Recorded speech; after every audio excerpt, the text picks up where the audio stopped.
आज बात करेंगे थोड़ी बहुत ईश्वर के बारे में। जो भी मेरी उनसे अर्धचंद्र के थ्रू बात होती है तो मैं चाहता हूँ कि वो चीज़ें आप तक पहुँचाऊँ। जो भी मेरी अर्धचंद्र के थ्रू उनसे बात होती है तो मैं यही चाहता हूँ कि आप तक वो सारी नॉलेज पहुँचे कि मेरी क्या बात हो रही है, क्या नहीं अर्धचंद्र के उससे। तो वो सारी बातें मैं आपको आज बताने वाला हूँ, थोड़ी थोड़ी स्टार्टिंग करने वाले आज बात करने वाले हैं। तो बात स्टार्ट करते हैं दोस्तों, ज्वाइन कर लो। उसके बाद काफ़ी बातें करने वाले आज, और बातें सारी वही होगी जो हमने ईश्वर से बात करी, जो भी हम भगवान से बात करते हैं वही आपको आज बताएंगे, और बाकी आपकी जो भी क्वेरी होगी वो सोल्व करेंगे। अब स्टार्ट करते हैं पहले आपके कमेंट से, थोड़ी बहुत पहले कमेंट्स की बात करते हैं, तब तक ज्वाइनिंग और ज़्यादा हो जाएगी। उसके बाद फिर हम भगवान की ईश्वर की बात करेंगे, जो हमारी भगवान से डायरेक्ट बात होती है अर्धचंद्र के थ्रू ध्यान में बैठ के। ये है तो वो बातें हम फिर स्टार्ट करेंगे। अभी सिर्फ आपके क्वेरी का क्वेश्चन देते हैं। तो पार्थ भारद्वाज जी कह रहे हैं क्या आप ही कल की अवतार हो? नहीं सर, देखो मैं अपने आप को कभी भी कल की अवतार नहीं कहता। पार्थ जी, जो भी आपका नाम है, पार्थ है या पर्थ है, तो पर्थ जी जो भी है, मैं कभी अपने आप को कल की अवतार नहीं कहता, ना मैंने कभी अपने आप को भगवान कहा। क्योंकि मैं पहले भी लाइव सेशन में इस बात को बता चुका हूँ कि जो भगवान बनने के लिए अपनी जो नीयत होती है, अपनी जो सोच होती है, वो इतनी ज्यादा पवित्र और साफ होनी होती है। इस कलयुग के प्रभाव में हम लोग इतनी साफ रख नहीं सकते। तो जो भी अपने आप को कल की भगवान या अपने आप को ईश्वर मानता है तो वो बहुत बड़ा पाप कर रहा है। क्योंकि भगवान के लिए ईश्वर की, हमें ईश्वर की तरह सोच चाहिए होती है, ईश्वर की तरह हमारी अंदर से पवित्र आत्मा होनी चाहिए पूरी की पूरी। तो दोस्तों ये इस कलयुग में इतना पॉसिबल है नहीं कि हम इस कलयुग में अपने आप को इतना पवित्र, इतना अच्छा बना पाए। तो उसके लिए बहुत ही ज्यादा अच्छा बनना पड़ता है। तो ऐसा नहीं है, मैं कोई कल के अवतार का रूप नहीं हूँ, मैं एक नॉर्मल इंसान हूँ। नॉर्मल इंसान इन द सेंस, मेरे बारे में एक प्रेडिक्शन हुई थी जिसका मैं दावा ठोक के करता हूँ, दावा ठोक के कहता हूँ कि वो जो प्रेडिक्शन हुई थी वो सिर्फ मेरे बारे में हुई थी। और मैं पहले ही आपको कई बार लाइव सेशन में बोल चुका हूँ कि अगर मैं प्रूव करके ना हूँ ऑन द स्टेज में आकर, अगर आपको वर्ल्ड रिकॉर्ड ना बना के दिखाऊं, क्योंकि जो नास्ट्रादामस जी ने आज से 450 साल पहले और संत रविदास जी ने 450-500 साल पहले जो प्रेडिक्शन करी थी तो वो मेरे बारे में करी थी, ये इस बात का मैं दावा करता हूँ। और मैं इंडियन गवर्नमेंट से प्रॉपरली ये पूरी रिक्वेस्ट भी करता हूँ, अगर मेरा दावा गलत साबित हो तो मेरे को आप लोग अंदर भी डाल देंगे तो मेरे को कोई फर्क नहीं पड़ेगा। क्यों? क्योंकि मैं सत्य बात बता रहा हूँ। मेरे को झूठ बोलना बचपन से ही नहीं आता, झूठ बोलना मैंने सीखा ही नहीं, ना हमारे घर वालों ने सिखाया। तो जो भी था, सारी एक एक प्रेडिक्शन की एक एक लाइन मेरे पे मिलेगी, चाहे वो संत रविदास जी की हो, चाहे वो नॉस्ट्रादामस जी की हो, तो वो सारी लाइनें मेरे पे मिलेगी। तो दोस्तों सच्चाई है जो मैं वही आपको बता सकता हूँ। सुपर पावर है मेरे पास भगवान के आशीर्वाद से, तो वो सुपर पावर का मैं यूज भी कर सकता हूँ, आपको दिखा भी सकता हूँ लाइव आके, कोई इसमें बड़ी बात नहीं है। जो जो ईश्वर ने मेरे को अभी तक सुपर पावर दी है, super power in the sense वो एक टेलीकाइनेसिस शक्ति होती है, जो मैंने आपको बताया था कि टेलीकाइनेसिस पावर्स होती है, तो वो मेरे पास है ईश्वर के आशीर्वाद से। उससे मैं मतलब देश के काम आनी है, वो देश के फायदे के लिए। वो मेरे पे ऐसा नहीं है कि उसका मैं कोई मिसयूज करूँ या किसी पे मिसयूज करके उसका कोई साइड इफेक्ट करूँ उसके ऊपर। तो मेरा कोई ऐसा एम नहीं है, ऐसा कोई लालच ही नहीं है कि किसी के ऊपर इफेक्ट करूँ मैं, चाहे वो मेरे को गलत बोले, चाहे मेरे से लड़ाई झगड़ा करे या कुछ भी करे। तो मैं ऐसे इतनी जल्दी पावर्स का यूज नहीं करता, और ना ही करना चाहिए, क्योंकि ईश्वर भी अपनी पावर्स को बहुत संभाल के रखते थे। तो ईश्वर अपनी पावर को अगर संभाल के रखते थे तो उसका लिमिटेड यूज करते थे, यानी कि लोगों के भले के लिए। तो ईश्वर की राह पे चलना चाहिए। जब ईश्वर ने इतनी जल्दी जल्दी अपनी पावर्स को यूज नहीं करा किसी के लिए, तो हमें भी इतनी जल्दी यूज नहीं करना चाहिए। सुपर पावर्स है, सामने आके दिखा सकता हूँ, प्रॉपर मेरे बारे में प्रेडिक्शन हुई है वो मैं प्रूव करके दिखा सकता हूँ। प्लस जो नास्ट्रादामस जी ने कहा था कि मैं छाती सीना ठोक के कहता हूँ कि मेरा जो ग्रेट सायरन होगा, मेरा जो सायरन होगा, वो मतलब इस पूरे वर्ल्ड पे राज करेगा, इन द सेंस कि पूरा वर्ल्ड लीडर होगा। यानी कि उसके पास जो नॉलेज होगी, जो ज्ञान होगा, वो बड़ा डिफरेंट होगा। वो आगे का ज्ञान देगा आपको। आगे का ज्ञान देगा का मतलब ये कि वो कोई आपको पढ़ाया सीखा सिखाया, या जो हम स्कूल में सीखते हैं या हम गूगल पे देख लेते हैं, विकिपीडिया यूट्यूब पे देख लेते हैं, वो आपको वो ज्ञान नहीं देगा। वो प्रॉपर आगे की बात बताएगा जो उसकी ईश्वर से बात होगी। तो दोस्तों आज भी हम आपको ईश्वर से जो हमारी बात होती है वही बताने वाले हैं। तो हमने कोई आपको ऐसा कोई ज्ञान नहीं देना सीखा हुआ। आप हमारे जितने भी लाइव सेशन देखोगे, जो सच्चाई है, सत्य पंथ है, हमने वही आपके संग खोला है। और वही बात नॉस्ट्रादामस जी ने कही थी। तो हम जो भी आपको बताएंगे वो हमें ईश्वर के थ्रू मिल रहा है, अर्धचंद्र के थ्रू ज्ञान। तो वो मैं आपको प्रॉपर सच्चाई बता रहा हूँ कि अर्धचंद्र को मैं देखता हूँ, सूरज को, और सूरज को देखने से मेरे अंदर एक ऐसी वेव्स आती है, पावर्स आती है। उसके बाद जब भी मैं ध्यान में लेटता हूँ तो ध्यान में लेटते वक्त मेरे को वो सारी बातें मेरी प्रॉपरली ईश्वर से होती है। ईश्वर से in the sense Bholenath ji से सबसे ज्यादा होती है, शनिदेव जी से भी होती है, सबसे होती है, सारे भगवानों से धीरे धीरे होती है। तो ईश्वर का आशीर्वाद है, शायद अच्छे कर्मों का फल है या कुछ भी समझ लो, लेकिन मैं कोई कल के अवतार नहीं हूँ पृथ्वी जी। अगर आप कहोगे कल के, क्योंकि जब तक मुझे नहीं पता चलेगा तो मैं आपके सामने झूठ नहीं बोल सकता।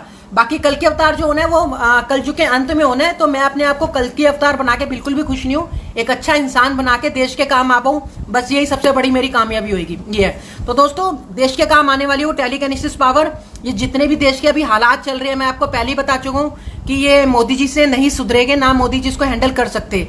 क्यों नहीं कर सकते? क्योंकि इसके लिए सुपर पावर्स और अच्छी टेलीकिनेसिस की शक्तियों की जरूरत पड़ेगी। और आज तक मैंने आपको पहले ही बताया कि भारत जो चल रहा है उसको भारत का प्रधानमंत्री नहीं चलाता, क्योंकि ऊपर से प्रेशर बहुत होता है। ये तो उस प्रेशर के हिसाब से काम करना पड़ता है, और वही कंट्री रिच बनती है और वही कंट्री मतलब कि एकदम सक्सेसफुल बनती है। बेरोजगारी और ये पैसों से या अर्थव्यवस्था से जो भी है, ये सारी चीजें तभी ठीक होती है जब एक किसी कंट्री के ऊपर दबाव ना हो। अगर जब तक दबाव रहेगा, यानी कि हमारे प्राइम मिनिस्टर पे, आज भी हमारा जो देश है 99 साल की लीज डेट पे था, मैंने आपको बताया था, ये चीज आपने सुनी होगी। तो ये जो है ये एक दबाव है हमारे ऊपर कि भारत के हिसाब से नहीं चल सकता, यानी कि प्राइम मिनिस्टर के हिसाब से नहीं चल सकता। जो वर्ल्ड को लीड करता है उसके हिसाब से चलता है, तो उसके फिर हमें टैक्स वगैरह जो भी वो मांगता है उसकी डिमांड्स पूरी करनी पड़ती है। तो वो डिमांड्स जब तक हम रोकेंगे नहीं, डिमांड्स रुकेगी कब? जब हमारे पास, भारत के पास ऐसी टेलीकिनेसिस शक्ति होगी, ऐसी सुपर पावर होगी जो उनकी टेलीकिनेसिस शक्ति से फाइट कर सके। तो जब तक वो फाइट करने वाली पावर हमारे भारत में नहीं आएगी, तब तक हमारा भारत आगे नहीं बढ़ सकता। ये सबसे बड़ा रीजन मैंने आपको बता दिया है। जब तक हमारे भारत पे सबसे बड़ी सुपर पावर, यानी कि जैसे कहते हैं ना सुपर पावर ऑफ अमेरिका, क्यों कहते हैं सुपर पावर ऑफ अमेरिका? इसीलिए कहते हैं क्योंकि उनके पास ऐसी ऐसी टेलीकिनेसिस है, ऐसी ऐसी शक्तियां है, सुपर पावर्स है, जो कि टेलीकिनेसिस की पावर से वो अपने देश को बहुत अच्छे से चला लेते हैं, जिससे जैसे कहते हैं वैसे डीलिंग उनकी सेटलमेंट हो जाती है। अगर नहीं होती तो फिर वो वहां से सुपर पावर छोड़ सकते हैं।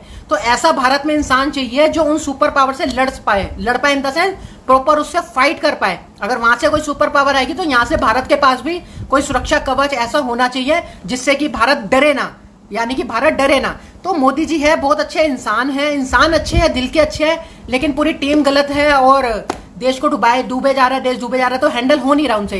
तो नरेंद्र मोदी जी से अभी नहीं होगा बिना एडवाइस के। सुप्रीम की द ग्रेट सायरन जो मैं अपने आप को बोलता हूं, मैंने कभी कल की भगवान नहीं बोला अपने आप को, जो ग्रेट सायरन जो मैं हूं, जो मेरे को ईश्वर मेरे को सिखा रहा है, तब मैं आपको ये बात बोलता हूं। नहीं तो मेरे को कोई शौक नहीं है कि लाइव आके आप लोगों को सारी बातें बताऊं।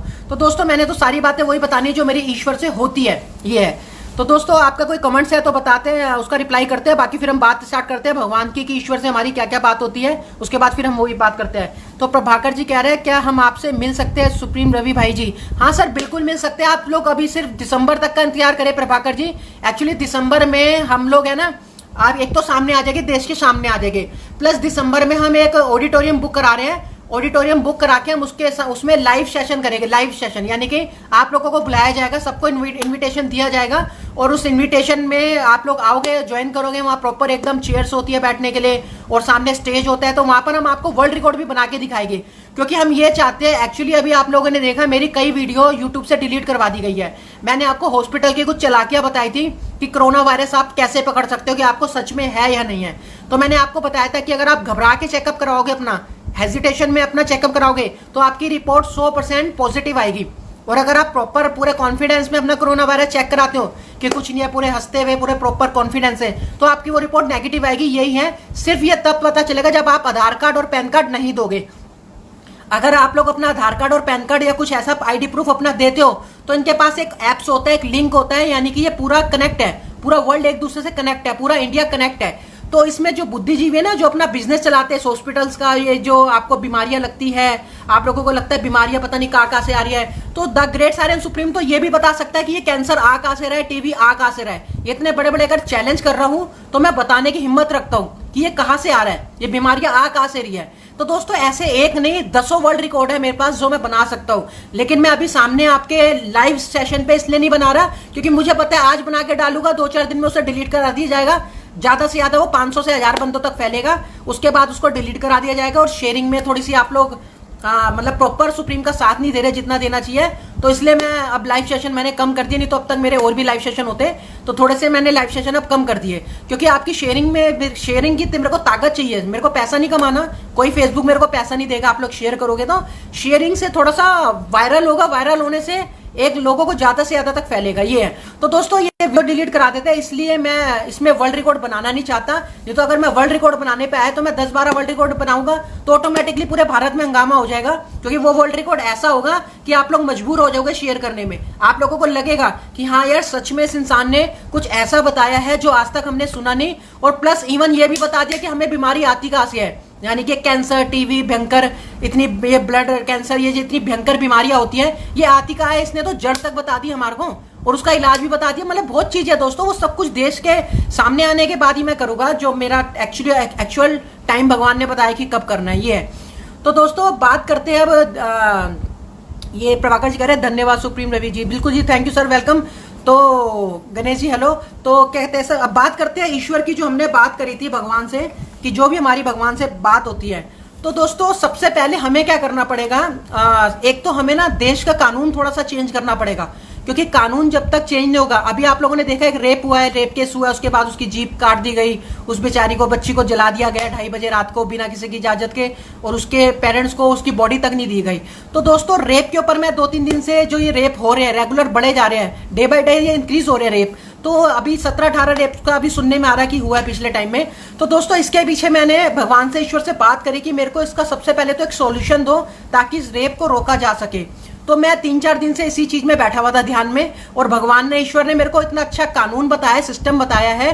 तो मैंने उनको बताया, मैंने कहा सर, मैंने कहा ईश्वर से बात करी, मैंने कहा भगवान हमारे यहाँ सिस्टम तो है, और ईश्वर ने बोला मेरे को, भोलेनाथ जी ने, कि आपके वहाँ कानून व्यवस्था तो है, फिर ऐसे क्यों हो रहे हैं रेप। तो मैंने कहा सर, मैंने भोलेनाथ जी को, मैंने कहा जी कानून व्यवस्था है, लेकिन वो अकॉर्डिंग टू द उस टाइम की है जिस टाइम पे अंबेडकर जी थे। यानी कि अंबेडकर जी ने, मैं सैल्यूट करता हूं अंबेडकर जी को, मैं बहुत रिस्पेक्ट करता हूं उनकी, कि उन्होंने इतने अच्छे कानून बनाए जिसकी वजह से काफी मतलब सुधार रहा, जीवन में कानून बने रहे। तो दोस्तों लेकिन वो जो कानून थे ना, वो उस समय के थे, उस समय की जो ऊर्जा थी वो अलग थी। उस समय पे लोग ऐसे नहीं थे जैसे आज के युग में है, यानी कि आज जो है अघोर कलयुग है, और दोस्तों उस समय अघोर कलयुग नहीं था। तो उस समय क्या था कि उस समय नॉर्मल इंसान जो है, इंसान की इज्जत करता था, हर एक इंसान एक दूसरे को अपनी एक अच्छे फ्रेंड, अच्छी सिस्टर की तरह समझता था। लेकिन आज ऐसा नहीं है, आज कलयुग का प्रभाव इतना ज्यादा बढ़ चुका है, इतना ज्यादा बढ़ चुका है कि आज कोई नहीं देखता। इवन आप लोग देखे होंगे, अभी एक रेप केस का सुनने में आया कि एक ब्रदर ने अपनी 12-13 साल की सिस्टर के साथ और प्लस 3 अपने फ्रेंडों को और साथ में जोड़ लिया, यानी कि 4 जनों ने उसका रेप करा। ये भी आप लोगों ने अभी न्यूज देखी होगी बीच में। तो दोस्तों ऐसे ऐसे ये जो हो रहे हैं, ये किस वजह से हो रहे हैं, इसका आप लोगों ने कभी कारण जाना? हम लोग क्या है, इंसान पे भी नाम लगा देते हैं। खैर इंसान की गलती होती है, क्योंकि भगवान ने कहा है कि आपको बुद्धि और विवेक दे रखा है, गलती तो इंसान करता ही है, इंसानों से हो रही है और सजा भी हो रही है, फांसी भी हो रही है, सब कुछ हो रहा है, लेकिन एक इंप्रूवमेंट नहीं हो रहा, वो सुधार नहीं आ रहा रेप केस के ऊपर और ये मर्डर्स के ऊपर और ये जितना भी करप्शन है। तो कानून को दोस्तों according to the year change करना चाहिए। जैसे आप पिछले 40-50 साल पहले जाओगे तो कानून अलग थे, ठीक है, उस समय लोग अच्छे थे, उस हिसाब से अंबेडकर जी ने कानून बनाए थे। लेकिन अब भोलेनाथ जी कह रहे हैं कि बच्चा वो कानून अब नहीं चल पा रहे आपके पास, तो आपको कानून में थोड़ा सा चेंज करना पड़ेगा। तो मैंने कहा जब हमारे नरेंद्र मोदी जी है देश के प्रधानमंत्री, और हमारे पास इतने सारे एक से एक जज साहब है, एक से एक वकील साहब है, तो ये लोग क्यों नहीं बनाते कानून ऐसा कि ये रेप केस होना बंद हो, ये मर्डर्स होना बंद हो। तो दोस्तों इसके लिए एक बहुत मतलब बुद्धिजीवी का जरूरत है इंसान की, और प्लस ऊपर से प्रेशर है। प्रेशर इन द सेंस मैंने आपको बताया ना कि भारत जो भी है एक आज भी एकदम मतलब सुपर पावर्स के उसमें काम करता है। तो दोस्तों इसलिए सुप्रीम का आना जरूरी है, क्योंकि सुप्रीम के पास वो टेलीकिनेसिस पावर्स है, और सुप्रीम को कोई बाल भी बाका नहीं कर सकता, जितने मर्जी वो ट्राई कर ले, और सुप्रीम का कोई बाल भी बाका नहीं कर सकता, यानी कि उस पर कोई भी शक्ति इनकी काम नहीं करेगी। ये जितना मर्जी ट्राई कर ले, जो सी मर्जी टेलीकिनेसिस शक्तियां छोड़ ले, जो भी सुपर पावर होती है इनके पास, ये वो सुप्रीम को अगर आके हिट होएगी तो सुप्रीम का बाल भी बाका नहीं होगा, सुप्रीम को कुछ ज्यादा फर्क नहीं पड़ेगा, ये है। लेकिन सुप्रीम द्वारा छोड़ी गई टेलीकिनेसिस पावर का इनको बहुत इफेक्ट पड़ेगा। तो दोस्तों ये फाइट करने के लिए सुपर पावर्स की जरूरत होती है, तब देश आगे बढ़ता है, तब देश आगे बढ़ता है, मतलब आगे जाता है, हर चीज से प्रॉपर एकदम परफेक्ट देश बनता है, ये है। तो दोस्तों ये चीजें बहुत जरूरी है जो आप लोगों से छुपी हुई है पिछले कई सालों से। तो मैंने आपको बताया था जो आर्मी होती है वो हमारे देश को, हमारी जगह को स्टोर करती है, यानी कि बचाती है। आर्मी का भी एक बहुत बड़ा पार्ट है। लेकिन जो मेन काम होता है वो एक राजा का होता है, जैसे पहले होता था सतयुग में आपने देखा होगा कि राजा की राजा से फाइट होती थी और पूरा प्रॉपर वो जब राजा एक चित्त हो जाता था तो बाकी सेना फिर हट जाती थी, क्योंकि पता है कि हमारा राजा ही नहीं रहा तो फाइट करने का कोई फायदा नहीं है। तो उस राजा को एक स्ट्रॉन्ग होना पड़ता है। जैसे वो राजा कौन होता है? देश का प्रधानमंत्री। उस राजा को फाइट करनी होती है। तो ये चीजें आपसे छुपाई गई है, आप लोगों को लगता नहीं ऐसा कुछ नहीं है। तो टेलीकिनेसिस आप यूट्यूब पे या गूगल पे सर्च मारोगे तो वो आपको दिख जाएगी इजिली। और टेलीकिनेसिस पावर्स होती है। आप लोगों ने देखा होगा कि कई लोग इतने भयंकर भयंकर काम कर लेते हैं, ऐसे ऐसे जिसको हम सोच भी नहीं पाते। हम कहते हैं ये कैसे कर लेता है, मतलब इस काम को कैसे कर लेता है, आज तक हम भी नहीं कर पाए इस काम को। तो दोस्तों सारी टेलीकिनेसिस कुछ पावर्स होती है, अलग अलग होती है। टेलीकिनेसिस पावर जो सुपर पावर होती है हजारों तरीके की होती है, एक दो तरीके की नहीं होती। तो जैसे ही वो पावर्स मांगेगा ईश्वर से वैसे ईश्वर देंगे और वैसा उस काम को वो कर पाएगा, इजिली कर पाएगा। तो भगवान आपके लक्ष्य को देखते हैं, आपके उसको देखते हैं कि आप किस चीज के लिए वो पावर्स मांग रहे हो, तो भगवान उससे मिलती जुलती पावर्स आपको दे देते हैं। उसके बाद फिर आपने करना होता है अपनी बुद्धि विवेक से काम। ये है। तो दोस्तों मैंने बात करी फिर भोलेनाथ जी से, तो मैंने कहा क्या करा जाए। फिर मैंने इसके पीछे पड़ा, मैंने कहा आज भी बहुत हमारे देश में रेप हो रहे हैं। तो भोलेनाथ जी ने मेरे को एक ऐसा सिस्टम बताया दोस्तों कि अगर वो सिस्टम हमारे भारत में लागू हो गया, अगर मैंने बताया और वो सिस्टम लागू हो गया, तो दोस्तों मुझे नहीं लगता आने वाले टाइम पे, हाँ रेप होएंगे जरूर होएंगे, लेकिन धीरे धीरे करके वो कम होते रहेंगे। यानी कि अगर आज एक साल में अगर 20,000 रेप होते हैं तो अगले साल आके वो 10,000 पे आ जाएंगे, उसके अगले साल 5,000 पे, उसके अगले साल 2,500 पे। और भगवान ने चाहा तो वो सिस्टम इतना अच्छा है कि आने वाले टाइम पे वो रेप होने बंद ही हो जाएगी, बिल्कुल जड़ तक खत्म हो जाएगी। क्योंकि उसका सिस्टम जो कानून है इतना स्ट्रॉन्ग और इतना अच्छा है। और उसके जो सिस्टम बताया है मेरे को ईश्वर ने, वो 4 तरीके का बताया है कि इन चारों चीजों को लेके इस कानून को बनाना है, सिर्फ एक चीज को नहीं। लेकिन वो काम वही कर सकता है जो ग्रेट साइलेंट सुप्रीम है, वो हर एक इंसान नहीं कर सकता। तो मेरे को ईश्वर ने उसके लिए कानून के ऊपर 4 चीजें बताई है भोलेनाथ जी ने ध्यान में बैठ के, कि इस 4 चीजों को अगर तुम लागू करते हो अपने भारत में तो ये पूरे वर्ल्ड के काम होएगी, पूरा वर्ल्ड इसको कॉपी करेगा। तो वो चीज दोस्तों मैं देश के सामने आके बता सकता हूँ, ऐसे नहीं कि मैं बता दूं और यूट्यूब पर डालूं तो उसके बाद वो डिलीट करा दी जाए और वो फिर वायरल होके लोग उसको कॉपी पेस्ट करके उसको शेयर करें। तो वो चीज मैं नहीं चाहता। मैं चाहता हूँ देश के सामने जब भी आऊंगा, और दिसंबर तक का टाइम है, मैं कोई आपको ऐसे गोलीबाजी नहीं देता कि मैं दिसंबर के बाद आऊंगा नहीं। दिसंबर में आऊंगा मतलब आऊंगा। और दिसंबर में हमारा एक लाइव शो भी ऑडिटोरियम में हम बुक कर रहे हैं, ऑडिटोरियम, और जल्दी वो दिसंबर के आसपास वो लाइव शो भी करेंगे, आप लोगों के सामने भी आएगी। ये है। तो हमने कोई छुपक के नहीं बैठना कि जैसे 10-10 साल से लोग अपने आप को सुप्रीम बन के घर में बैठे हुए हैं। तो ये अश्वत्थामा जी कह रहे हैं अर्पित जी से डिबेट कब करोगे लाइव। अश्वत्थामा जी हमने तो कई बार चैलेंज करा है, लेकिन वो दोनों ब्रदर्स को हिम्मत नहीं है कि वो डिबेट कर पाए। वो सिर्फ आते हैं जब डिबेट स्टार्ट होती है तो वो कहते हैं हमें आवाज नहीं आ रही, पब्लिक को आवाज आ रही होती है, लेकिन वो कहते हैं हमारे को आवाज नहीं आ रही। तो ऐसा है वो सिस्टम है, मतलब कि वो मना कर देते कि हमें आवाज नहीं आ रही। तो वो डिबेट करना चाहेंगे तो आवाज वगैरह सब आएगी, जब सबको आवाज आ रही तो उनको भी आनी चाहिए। ये है। तो रमन जोजी कह रहे हेलो सर, हेलो सर। तो रमन जोजी हेलो। उसके बाद दोस्तों बात करते हैं ईश्वर के बारे में कि ईश्वर से क्या बात होती है। तो दोस्तों एक तो हमने ये बात करी सिस्टम कैसा बताना है, बनाना है, तो उसके लिए हमें भोलेनाथ जी ने 4 चीजें बताई है। तो अब बात करेंगे भोलेनाथ जी से मेरी और क्या क्या बात होती है, कुछ टुकड़ों में मैं आपको बताऊंगा, क्योंकि प्रॉपर स्टोरी बताऊंगा तो बहुत लंबी हो जाती है। जैसे मैंने बात करी थी अभी भोलेनाथ जी से, जैसे आपने देखा होगा कि हमारे यहाँ पर न्यू आजकल सोशल मीडिया पे बहुत वायरल हो रहा है कि एक चिप इम्प्लांट होने वाली है हमारे शरीर के अंदर, जो आप लोगों ने देखा होगा कि जैसे एजेंडा 21 चल रहा है 21, जिसमें पॉपुलेशन को कम करने के लिए वो लोग एक चिप ऐसी ला रहे हैं। और वो कह रहे हैं कि फॉरेन कंट्री में तो खैर वो लग भी चुकी है, आप लोगों ने यूट्यूब वगैरह में देखा होगा, लेकिन कह रहे हैं भारत में आ जाएगी तो फिर वो चिप भी लगानी पड़ेगी। तो दोस्तों मैंने भोलेनाथ जी से बात करी कि जी ऐसे ऐसे है, आप लोगों ने अपना आशीर्वाद तो भोलेनाथ जी दे दिया, इंसानों को आपने आशीर्वाद दे दिया, और वो इतने ज्यादा बुद्धिजीवी हो गए कि वो अब है ना जो हमारे क्या कहते हैं जो यमराज जी होते हैं उनको भी नौकरी में लगाने वाले हैं। तो भोलेनाथ जी कहते हैं यमराज जी को नौकरी में लगाने वाले कैसे। तो मैंने कहा क्योंकि मैंने कहा देखो भोलेनाथ जी अब वो जो है एक चिप है माइक्रोचिप, उसको इम्प्लांट कराने वाले हैं लोगों के शरीर के अंदर। उसके बाद क्या होगा कि उनके पास उसका रिमोट होगा, रिमोट इन द सेंस कि वो जब भी उस रिमोट के बटन को दबाएंगे उस चिप से निकला हुआ वायरस वो आपकी जीवन को खत्म कर देगा, नष्ट कर देगा, यानी कि आपको एकदम आपको मृत्यु के घाट पे ले जाएगा, मेरा मृत्यु आपकी हो जाएगी। किससे? उस चिप से। तो किसी ने भी दोस्तों, जितने भी ये लोग मेरे भाई बहन सुन रहे हैं, तो किसी ने भी वो चिप इंप्लांट नहीं करानी अपने शरीर में, चाहे कितना ही कुछ भी हो जाए। ये बुद्धिजीवियों का माइंड है, ये जबरदस्ती गुलाम बना के भी इस काम को करवा सकते हैं। खैर आप लोग घबराए नहीं, द ग्रेट साइलेंट सुप्रीम है, ये सुप्रीम से पंगा नहीं ले सकते, जानते हैं सुप्रीम के पास क्या पावर है। तो सुप्रीम जो है अपने हिसाब से हैंडल करेगा आने वाले टाइम पे। तो आप लोगों के साथ ऐसा गलत होगा नहीं, ईश्वर पे आप विश्वास रखें, भगवान पे। लेकिन उस चिप को आपने इम्प्लांट नहीं करवाना। अगर आप लोगों ने करा लिया तो आपका जीवन का जो अधिकार है, जो जीवन आपका है, वो इनके हाथ में होगा। अगर आप लोग इनकी बात नहीं सुन के चलोगे, प्रॉपर इनके गुलाम बन के नहीं चलोगे तो इनको सिर्फ एक बटन दबाना पड़ेगा और आपका जीवन खत्म। आपके शरीर में पूरा जहर फैल जाएगा और आपका जीवन उसके बाद खत्म। तो आपने बिल्कुल भी उस चिप को अपने अंदर इंस्टॉल नहीं करवाना। तो मैंने बोला, मैंने कहा ब्रह्मादेव जी, मैंने भोलेनाथ जी से बोला, मैंने कहा ब्रह्मादेव जी का पार्ट तो खत्म होने वाला है, क्योंकि ब्रह्मादेव जी ने जितनी लाइफ लिखी है उस लाइफ पे तो जिएंगे नहीं, क्योंकि आपने इंसानों को बुद्धिजीवी इतना ज्यादा बना दिया, इतना ज्यादा आशीर्वाद दे दिया कि उन्होंने चिप तक क्रिएट कर ली और अब चिप लगा रहे लोगों के शरीर के अंदर। तो मैंने कहा भोलेनाथ जी, अब ब्रह्मादेव जी का तो कोई अक्का वो ही नहीं रहा। हमारे यहाँ के जो मानव है वो तो इतने तेज बन गए हैं, जो हमारे यहाँ के इंसान है वो इतने तेज बन गए, वो कह रहे हैं कौन ब्रह्मदेव जी, हमें नहीं पता। ब्रह्मादेव जी ने जो उम्र लिखी होगी हम तो अपने हिसाब से लोगों को जीने देंगे और अपने हिसाब से मार देंगे। तो उसके लिए उन्होंने दिमाग लगा लिया है। तो भोलेनाथ जी ने कहा ओहो ये तो बहुत गलत दिमाग है, ऐसे तो फिर लोगों का बहुत नुकसान हो जाएगा। तो तभी मैंने कहा भोलेनाथ जी मेरे को बड़ी सुपर पावर दो जिससे कि मैं इससे फाइट कर पाऊँ, यानी कि इस चीज को रोक पाऊँ, ऐसे लोगों के साथ गलत ना हो। ये है। तो मैंने कहा उसके बाद जो ये क्या कहते हैं यमराज जी है, इनका तो फिर वो एक नौकरी की सिस्टम हो गया, ये फिर उनका कोई अपना वो नहीं हो गया। ये तो फिर एक तरीके से मानव ने यमराज जी को अपनी नौकरी पर रख दिया कि ये ले भाई बटन दबा दिया, वो इंसान मर गया, जाओ ले जाओ इसे।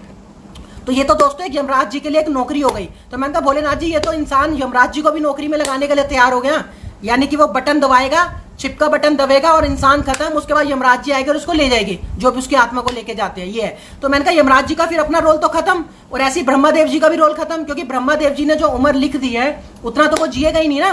अगर उसकी उम्र 75 साल की है और वो 40 साल में अगर रिमोट का बटन दबा दिया चिप के बाद, तो ब्रह्मादेव जी की तो फिर वो वैल्यू नहीं रही ना, उस उम्र की तो वैल्यू रही नहीं। तो मैंने कहा भोलेनाथ जी ये तो बहुत गलत हो रहा है, तो इसके लिए आप कोई ना कोई सिस्टम बनाओ। तो भोलेनाथ जी ने कहा बेटा तेरे को पावर दे दिया, बुद्धि विवेक तेरे अंदर है, और तेरे को तूने जो मांगा था हमने तेरे को अर्धचंद्र दे दिया, जो भी तू ज्ञान मांगेगा हम तेरे को दे देंगे, और इससे ज्यादा क्या कर सकते हैं, बाकी सब कुछ तू नहीं करना है, हमारा ईश्वर का हाथ तेरे सर पे है। तो ये ग्रेट सायरन के बारे में जो भगवान से बात होती है मैंने आपको बताया। तो दोस्तों चिप किसी को भी नहीं लगानी, और बिल्कुल भी कितना भी कोई ट्राई करे इंडिया में या कहीं पे भी, कोई इंजेक्शन नहीं लगवाना, कोई चिप नहीं लगवानी। अगर कोई इंजेक्शन के लिए भी कहता है, कोई मेडिसिन देने के लिए भी आप लोगों को कहता है, तो ये इस वीडियो को ज्यादा से ज्यादा वायरल करना, ज्यादा से ज्यादा अभी से शेयर करने लग जाओ।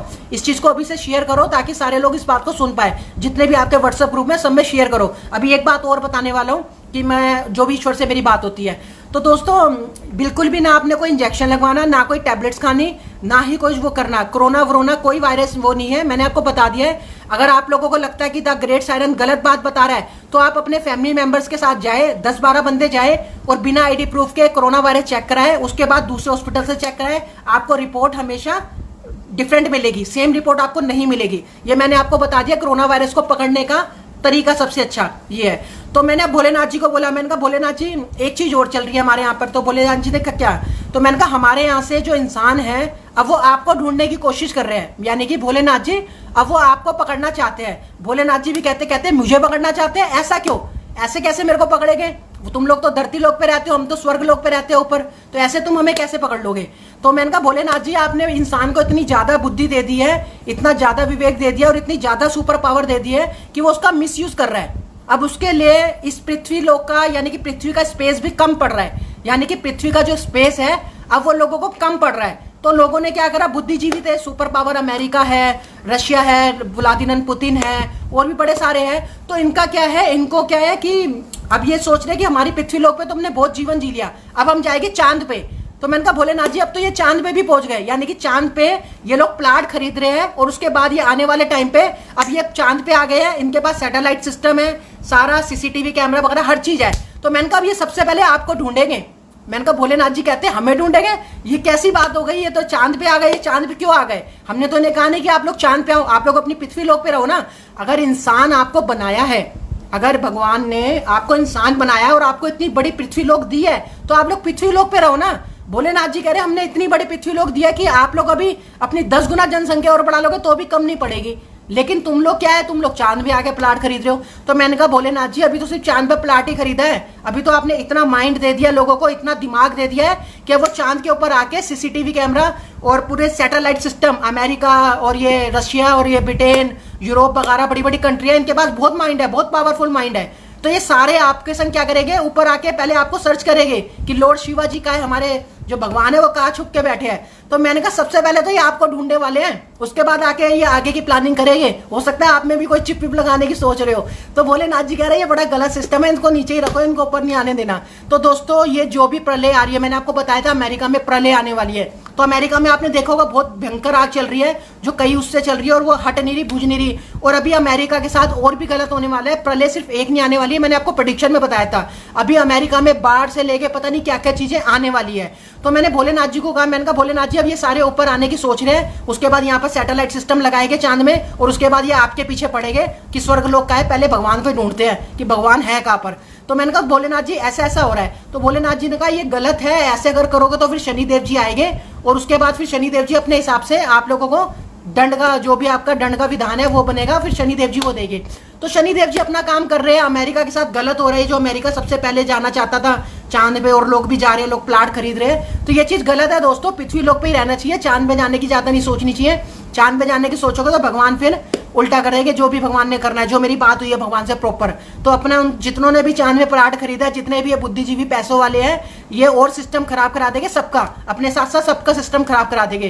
तो भोलेनाथ जी ने क्लियर मना करा है, चांद पे आने की मत सोचो, ना कोई सैटेलाइट सिस्टम लगाओ, हम उसमें रहने दो। सर मैंने कहा भोलेनाथ जी आप भगवान, आपने आपके बनाए हुए मानव है, मैंने कहा आपके बनाए हुए ईश्वर मानव है ये, तो ये नहीं मानते, ये तो ढीठ है, ये तो इनके अंदर तो इतना माइंड है, जो तो कहते हैं जहाँ भोलेनाथ जी बैठते हैं हम आके वहां बैठेंगे।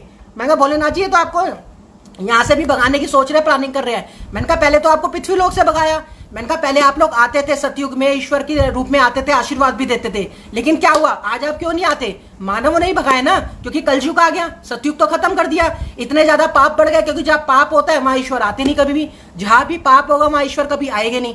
तो ईश्वर नहीं आएगा तो क्या होगा? तो फिर तो मानव मानव रह जाएगा, और जब ईश्वर नहीं आएंगे तो फिर लोगों का भला भी कैसे होगा?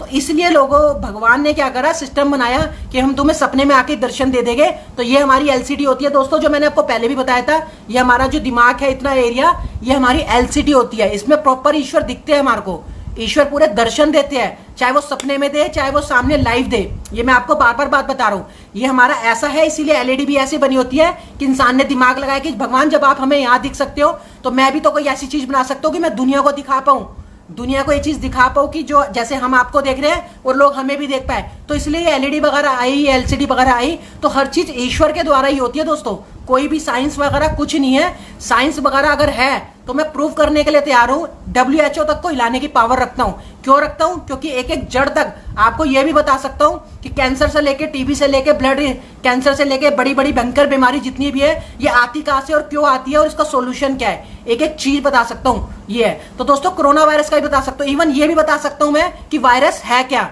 लोग कहते हैं वायरस वायरस, आज क्या होता है दोस्तों, हम लोग जाते हैं डॉक्टर के पास, कोई भी कुछ भी हमें होता है, हल्का बुखार होता है या कुछ भी होता है, तो डॉक्टर हमें नॉर्मल कह देता है कि नॉर्मल सा वायरस है, ये वायरल वगैरह है, तो आप इसकी नॉर्मल दवाई खाओगे ठीक हो जाओगे। हम लोग सुनते हैं कि हाँ जी डॉक्टर ने ये बोला है कि वायरस वायरल वगैरह है, ये दवाई खाओगे ठीक हो जाओगे, और हम उसके बाद ठीक हो जाते हैं। लेकिन हम लोगों की कमी क्या है दोस्तों, हम लोग कभी भी ये जानने की कोशिश नहीं करते। डॉक्टर ने हमें कह दिया वायरस है या वायरल है, या जैसे आज कह दिया कोरोना वायरस है, लेकिन ये कोरोना वायरस है क्या?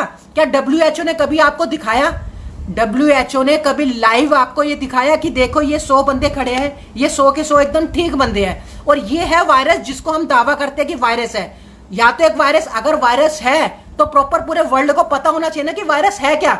अगर मैं गलत बोल रहा हूं तो आप कहना, अगर वायरस सच में है इस दुनिया में तो वायरस प्रॉपर दिखाना चाहिए ना। वो एकदम WHO है, एक संस्था बना रखी है जिसका नाम दे रखा है वर्ल्ड हेल्थ ऑर्गेनाइजेशन, जिसकी मैं आपको फुल फॉर्म पहले ही बता चुका हूं, जो मैंने ईश्वर से पूछी थी कि उसकी जो ओरिजिनल जो फुल फॉर्म है वो है world hidden operation, world hidden operation, ये उसकी फुल फॉर्म है, लेकिन आप लोगों को दिखा रखा है वर्ल्ड हेल्थ ऑर्गेनाइजेशन।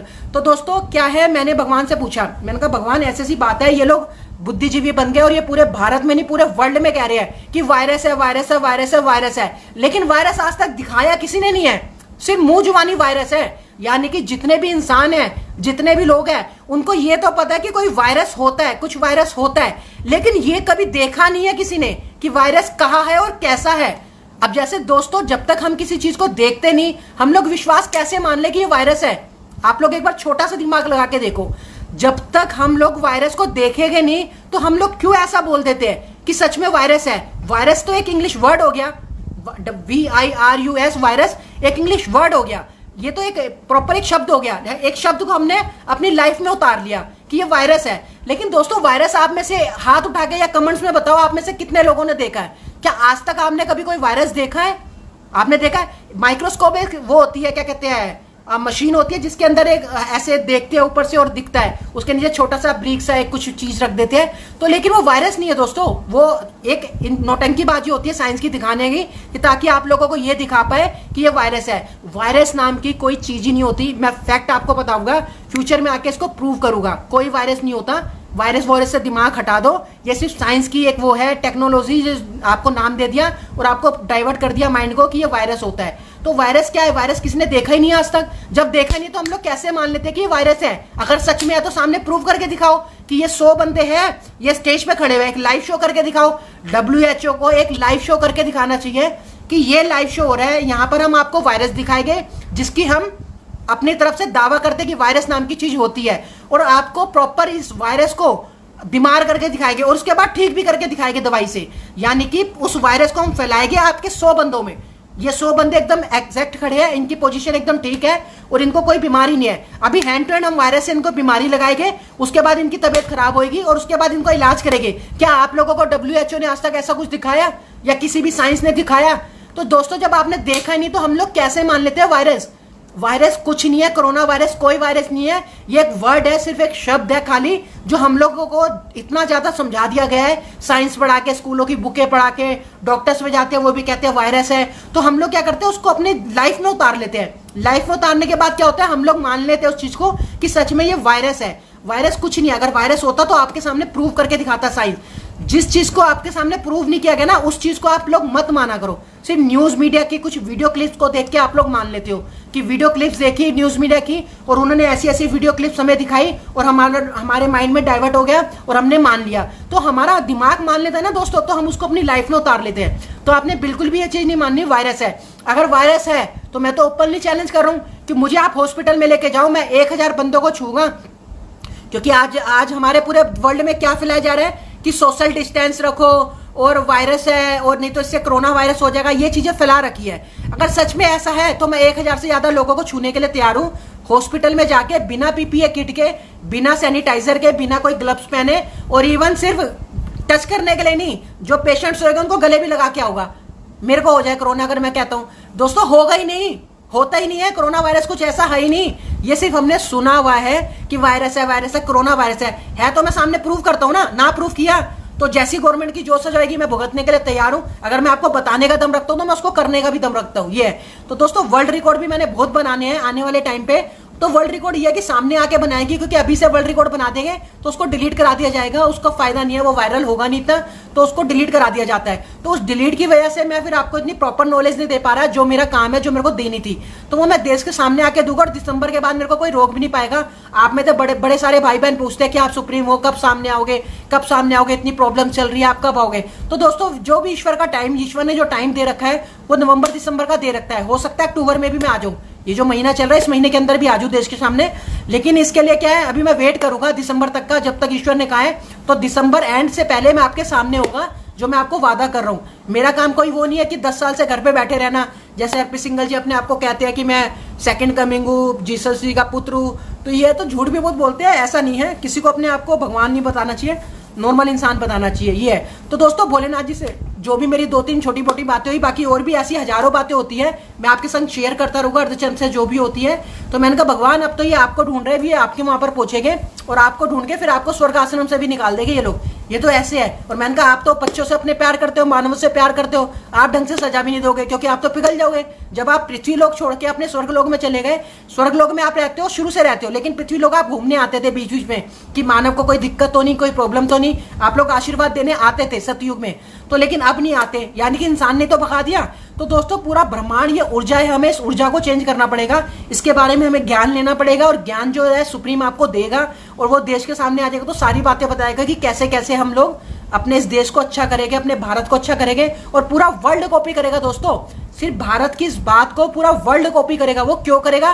क्योंकि भारत की जो सोच होगी वो इतनी ऊपर की होगी कि भारत के सामने कोई भी बुद्धिजीवी टिक नहीं पाएगा। क्यों नहीं टिक पाएगा? क्योंकि भारत जो नॉलेज देगा वो ऐसी देगा कि पूरा वर्ल्ड हिल जाएगा। सच में कहेगा कि वाकई में विश्व गुरु है तो भारत है, और वाकई में ICJ जो इंटरनेशनल कोर्ट ऑफ जस्टिस होना चाहिए वो भारत में होना चाहिए, क्योंकि पूरे वर्ल्ड का जो फाइनल इंटरनेशनल कोर्ट जो होता है वो अमेरिका में है। तो अमेरिका खुद कहेगा कि हाँ एक ब्रांच इसकी या तो इंडिया में होनी चाहिए। तो दोस्तों इंडिया में एक ब्रांच जरूर आएगी इंटरनेशनल कोर्ट ऑफ जस्टिस की, क्योंकि भारत भी उसका न्याय देगा, क्योंकि भारत के पास ऐसे बुद्धिजीवी है, ऐसे माइंडेड मैन है कि वो हर चीज का सॉल्यूशन बता सकते हैं पता करके। ये है तो दोस्तों वहीं पर होना चाहिए इंटरनेशनल कोर्ट ऑफ जस्टिस पूरे वर्ल्ड का, जहां पर भी अच्छा ज्ञान हो, सबसे बड़ा विश्व गुरु हो। ये है तो भारत को विश्व गुरु बना के दिखाएंगे, वर्ल्ड रिकॉर्ड बना के दिखाएंगे, ऐसी ऐसी बातें बताएंगे, बड़े सारे सिस्टम चेंज होएंगे, कानून चेंज होएंगे आने वाले टाइम पे। और नौकरियां तो दोस्तों इतनी होएगी, नौकरी बिजनेस इतना होगा लोगों का।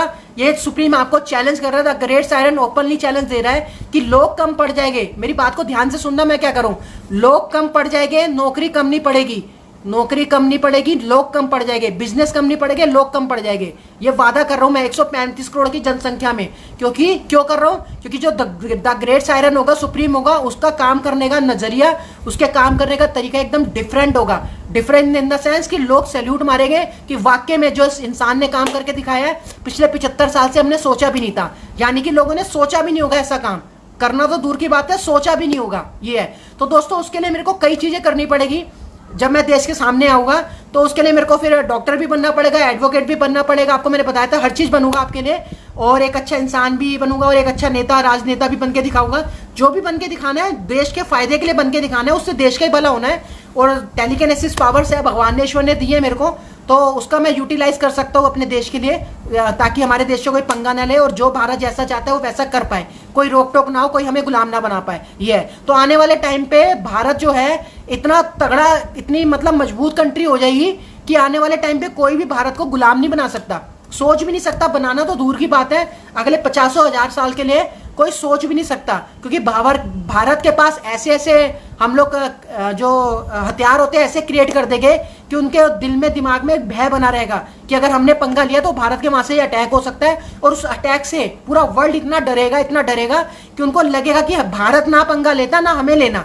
भारत एक बहुत अच्छी कंट्री है, यानी कि भारत ना तो पहले पंगा लेता, ना किसी को गलत बोलता, लेकिन जो गलत करता है भारत के साथ तो फिर भारत छोड़ता भी नहीं। तो भारत को हमने ऐसा मजबूत बनाना है, भारत को ऐसा मजबूत बनाना है कि अगर कोई भारत से पंगा लेगा तो फिर छोड़ेगा भी नहीं भारत, और नहीं पंगा लेगा, मिलके चलेगा, भारत से पंगा नहीं लेगा, भारत को गुलाम बनाने की नहीं सोचेगा, तो वो अपना मजे जो वो अपनी कंट्री को देखे, जैसे देखना है भारत अपनी कंट्री को देखेगा। ये है, लेकिन जो भी भारत का सिस्टम होगा तो पूरे वर्ल्ड में फैलेगा, पूरे वर्ल्ड को पता चलेगा। उसमें ये तो है नहीं कि सिर्फ इन भारत में काम रहा तो भारत को ही पता चलेगा। तो ये हमारी कंट्री जो नॉर्थ कोरिया की तरह कंट्री नहीं है कि हर चीज नॉर्थ कोरिया में क्या होता है कि अगर वहां पर वो जो वहां का किंग ऑन जोंग है वो 13 साल की बच्चियों का रेप भी करता है तो वो बाहर फैलती नहीं बातें, वो नॉर्थ कोरिया में रहते हैं, क्योंकि नॉर्थ कोरिया ने पूरा सिस्टम अपना बना रखा है। वहां पर कोई गूगल नहीं है, कोई फेसबुक नहीं है, कोई व्हाट्सएप नहीं है, यानी कि वहां कोई ऐप्स नहीं पहुंचता, कोई सिस्टम नहीं पहुंचता। वो कहता है हमारा सिस्टम हमारे यहीं चलेगा। और पिछले 75 साल से उसने कभी किसी की न्यूज नहीं चलाई।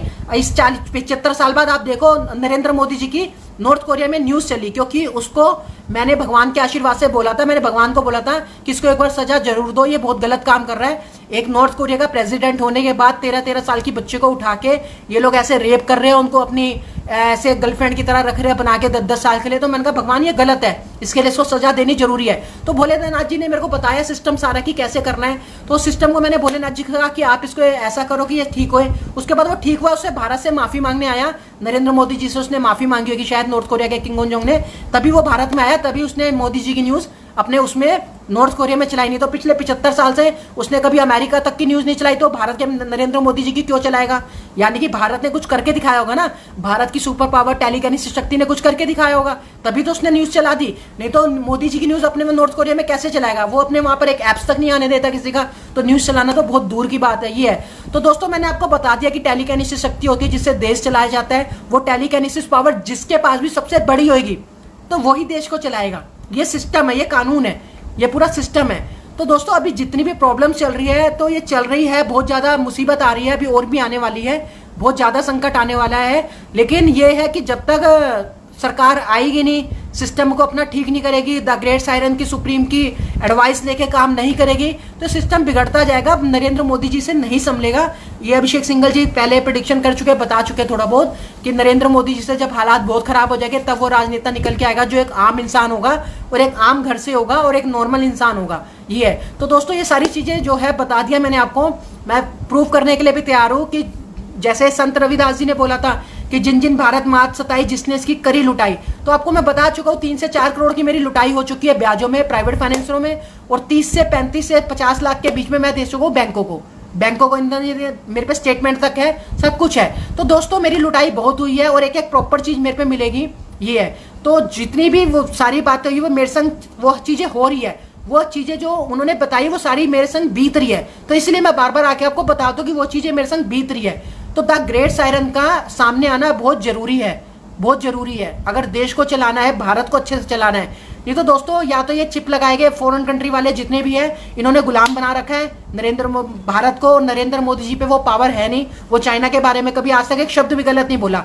पाकिस्तान के इमरान खान के बारे में बोल देते हैं, क्यों? क्योंकि अब इमरान खान की सुपर पावर से वो फाइट कर लेते हैं। चाइना के जो वो है क्या कहते हैं जिनपिंग, उनसे वो फाइट नहीं कर पाते, तो इसलिए उनके बारे में गलत भी नहीं बोलते। और जब द ग्रेट सायरन आएगा वो जिनपिंग क्या ऐसे जिनपिंग जैसे पता नहीं 10 आते रहेंगे तो वो भी द ग्रेट सायरन का कुछ भी नहीं कर सकते, ये है। तो दोस्तों भारत के पास स्ट्रॉन्ग शक्ति की बहुत जरूरत है। जब तक स्ट्रॉन्ग शक्ति नहीं होगी भारत गुलामी से निकलेगा नहीं और आजाद होगा नहीं। आजाद कराने के लिए द ग्रेट सायरन सुप्रीम का सामने आना बहुत जरूरी है। तो ये कुछ बातें थी जो मैंने आपसे करनी थी, आपसे शेयर करी मैंने, ये है। तो बाकी अब टाइम तो दोस्तों बहुत हो गया है, पौने घंटे का लाइव सेशन हो गया, ज्यादा लंबा नहीं करना। अगर आपकी कोई क्वेरी है तो आप लोग पूछो, जो भी आप लोग क्वेश्चन पूछना चाहते हो द ग्रेट सायरन से, क्योंकि दिसंबर के मैं आपको बताता हूँ, अभी मैं आपको प्रॉपर टाइम दे पा रहा हूँ, यानी कि आपसे बात कर पा रहा हूँ, आपको लाइव सेशन में आके पूरी प्रॉपर टाइम दे पा रहा हूँ। नवंबर दिसंबर के बाद जब मैं सामने आऊंगा तो हो सकता है मैं आपको इतना टाइम ना दे पाऊँ, यानी कि नवंबर दिसंबर में जब देश के सामने आ जाऊंगा तो मैं आपको टाइम नहीं दे पाऊंगा उस समय, क्योंकि फिर देश चलाना होगा, तो मैं इतना टाइम नहीं हो पाएगा कि मैं लाइव सेशन आके आप लोगों से बात कर पाऊँ। तो अभी तो दोस्तों टाइम है, आपके पास अच्छी अपॉर्चुनिटी है, आपकी कोई भी क्वेरी आप लोग पूछे जो भी रिलेटेड टू सुप्रीम है, क्योंकि जो सच्चा सुप्रीम होगा वो खुद कहेगा कि आपकी कोई भी क्वेरी सुप्रीम से रिलेटेड आप लोग पूछो, जांच करके देखो कि सच में ये सत्य है या नहीं है, या ये भी औरों की तरह जैसे लोग बन रहे हैं, सुप्रीम बन रहे हैं, कल के अवतार बन रहे हैं, कहीं ये भी ऐसे बन रहा है, एक्टिंग कर रहा है या नहीं कर रहा। तो दोस्तों जो सच्चा होगा वो तो सामने अपने मुंह पे बोलेगा। तो आपको कोई भी क्वेरी है सुप्रीम से रिलेटेड आप लोग पूछो, पहले इसको मतलब अपने अंदर पूरा बिठाओ कि हाँ सच में ये जो बात कर रहा है एकदम एग्जैक्ट कर रहा है और इस पे पूरी प्रॉपर मिल रही है वो सारी चीजें, ये है। तो आपका फर्ज बनता है क्वेश्चन पूछना। तो आप जो भी आपका कमेंट सेक्शन में क्वेरी आपकी आएगी उसका आपको रिप्लाई दिया जाएगा, और बाकी जो है लाइव सेशन फिर करेंगे 5-7 दिन बाद, ये। तो दोस्तों आपकी कोई भी क्वेरी आएगी तो हम उसका आंसर दे देते जब तक। तो मोनिका जी कह रही है सर आप क्या हर बीमारी का ट्रीट कर सकते हैं? बिल्कुल, मोनिका जी ने बहुत अच्छा क्वेश्चन पूछा है कि क्या सर आप किसी भी बीमारी का ट्रीटमेंट कर सकते हैं? बिल्कुल कर सकता हूँ मोनिका जी, क्योंकि भगवान ने यह मेरे को पावर्स दी है। और मैं आपको बताता हूँ जो भगवान के ईश्वर मेरे को किसका आशीर्वाद मिला दवाई बनाने के लिए, मैं आपको बता देता हूँ एक बार मोनिका जी। भगवान की ईश्वर की दोस्तों जो दवाई बनाते थे, आप लोगों ने देखा होगा च्यवनप्राश हमारे भारत में आता है, हम लोग खाते हैं च्यवनप्राश के नाम से, चाहे वो जितने भी उस टाइप की चीज आते हैं, लेकिन हम लोग उसको कहते क्या है? च्यवनप्राश, च्यवनप्राश। तो वो क्या आता है? जो भगवानों की दवाइयां जो बनती थी वो अश्विन और च्यवनप्राश दो ऐसे ब्रदर थे जो दवाई बनाते थे, किसकी? देवों की, भगवानों की। तो दोस्तों मेरे को उनका भी आशीर्वाद प्राप्त है, मैंने उनसे भी ऊपर जाके, भगवान से ऊपर जाके इन द सेंस यहाँ से मैंने अर्धचंद्र से जाके अश्विनी जी का, जो भगवान अश्विनी जी है जो, और जो च्यवनप्राश जी थे, जो चमन जी थे, वो दोनों एक भाई की तरह थे। वो भगवानों की दवाई बनाते थे, यानी कि देवों को कुछ होता था, जैसे कोई बीमारी आती थी उनकी दवाई वो बनाते थे। तो मैंने उनसे भी आशीर्वाद ले चुका है। तो मेरे लिए किसी भी दवाई को बनाना कोई भी इम्पॉसिबल काम नहीं है। मैंने आपको बता दिया, आप लोगों ने क्रिस मूवी में भी देखा होगा कि वैक्सीन कैसे बनती है। वैक्सीन जो बनती है दोस्तों आपके ब्लड से बनती है और वाटर से बनती है। नॉर्मल पानी होता है पीने वाला, उसमें आपके कुछ ब्लड की बूंदें जाती हैं, उसको प्रॉपर हिला दिया जाता है। उसके बाद क्या होता है, जो आपके अंदर जो पावर्स होती है ना, उस ब्लड के थ्रू वो ऊर्जा उस पानी में आ जाती है, यानी कि कुछ बूंदें डालनी होती है। ऐसा नहीं है कि मेरे को उसमें 1 लीटर ब्लड डालना है या वो है। अगर मैंने अपने ब्लड की 9 बूंदे भी उसमें डाल दी, गिन के 9 बूंदे, और वो चाहे वो पानी 1000 लीटर हो, चाहे 2000 लीटर हो, चाहे 5000 लीटर हो, तो वो पानी जो है ना वही उसको वैक्सीन की उसमें तब्दील कर देगा। किससे? ईश्वर के आशीर्वाद से, क्योंकि भगवान ने मुझे वो शक्तियां दी है, आशीर्वाद दिया है। तो भगवान की जो शक्ति है वो मेरे ब्लड के थ्रू उस पानी में जाएगी, और उस पानी में मिलके पूरा प्रॉपर मिलके वही आपको इंजेक्शन के रूप में दे दिया जाता है। और ऐसे ही ये वैक्सीन इंजेक्शन बनते हैं। आप लोगों ने देखा नॉर्मल पानी तो भरते हैं वो उसके अंदर, इंजेक्शन के अंदर, उसमें कोई वैक्सीन वाले को नहीं होता। उसको आप कलर्स कर दो या कुछ भी कर दो, लेकिन ये क्या है, आरपीजी बड़ा मजाक बनाते हैं इस चीज का। क्यों मनाते हैं? क्योंकि उनको अज्ञानता है, अभी उनके आरपीजी के अंदर इतना वो है नहीं कि वो मतलब इतनी समझ ले पाए, इतनी समझ पाए चीजों के। तो वो मजाक बनाते हैं कि एक इंसान है, वो आके अपने आप को द ग्रेट सायरन कहता है और कहता है पानी से दवाई बनती है। दोस्तों हम लोग देखते हो कि जब हॉस्पिटल में एडमिट होते हैं हम लोग, तो एक ग्लूकोज चढ़ता है, ग्लूकोज में आपने देखा होगा वो एक मशीन होती है तेज कम करने की, उसमें पानी की बूंद टप टप टप टप टप टप करती है। हमारे लिए वो होता है कि ये वैक्सीन है। क्यों? क्योंकि हमें बचपन से स्कूल में यही पढ़ाया जाता है कि ये वैक्सीन है और ये हमारे अंदर जाएगी तब हम ठीक हो जाएंगे। तो दोस्तों नॉर्मली वो ईश्वर का आशीर्वाद होता है, पानी होता है, उसमें कुछ ब्लड की बूंदें होती है। जैसे आपने क्रिस मूवी में देखा होगा कि एक वायरस आता है, सब आइसक्रीम खा रहे होते हैं और सबके फेसों में प्रॉब्लम हो जाती है। उसके बाद वो क्रिस है, वो कहता है कि ये तो जो बाहर की कंट्री है, असुर कंट्री है, ये अपना बिजनेस करना चाहती है, हमारी कंट्री में दवाई बेचना चाहती है, इसलिए इन्होंने ये वायरस निकाला। ये है तो क्रिस फिर क्या करता है कि अपने ब्लड से, अपनी उस पावर से पहले चेक करता है कि ये चीज बीमारी मेरे को होती है कि नहीं होती। तो ये तो सब कुछ मूवियों में दिखा रखा है। तो दोस्तों मूवी में भी कई चीजें रियलिटी भी दिखाते हैं कि ऐसा होता है, जो हम लोग क्या है नॉर्मल एक पिक्चर की देख के उसके बाद हम उसको भूल जाते हैं, हम लोग उसको ज्ञान को भूल जाते हैं। ये है तो दोस्तों कई चीजें हैं जो मूवीज में दिखाई जाती है, जो रियलिटी है।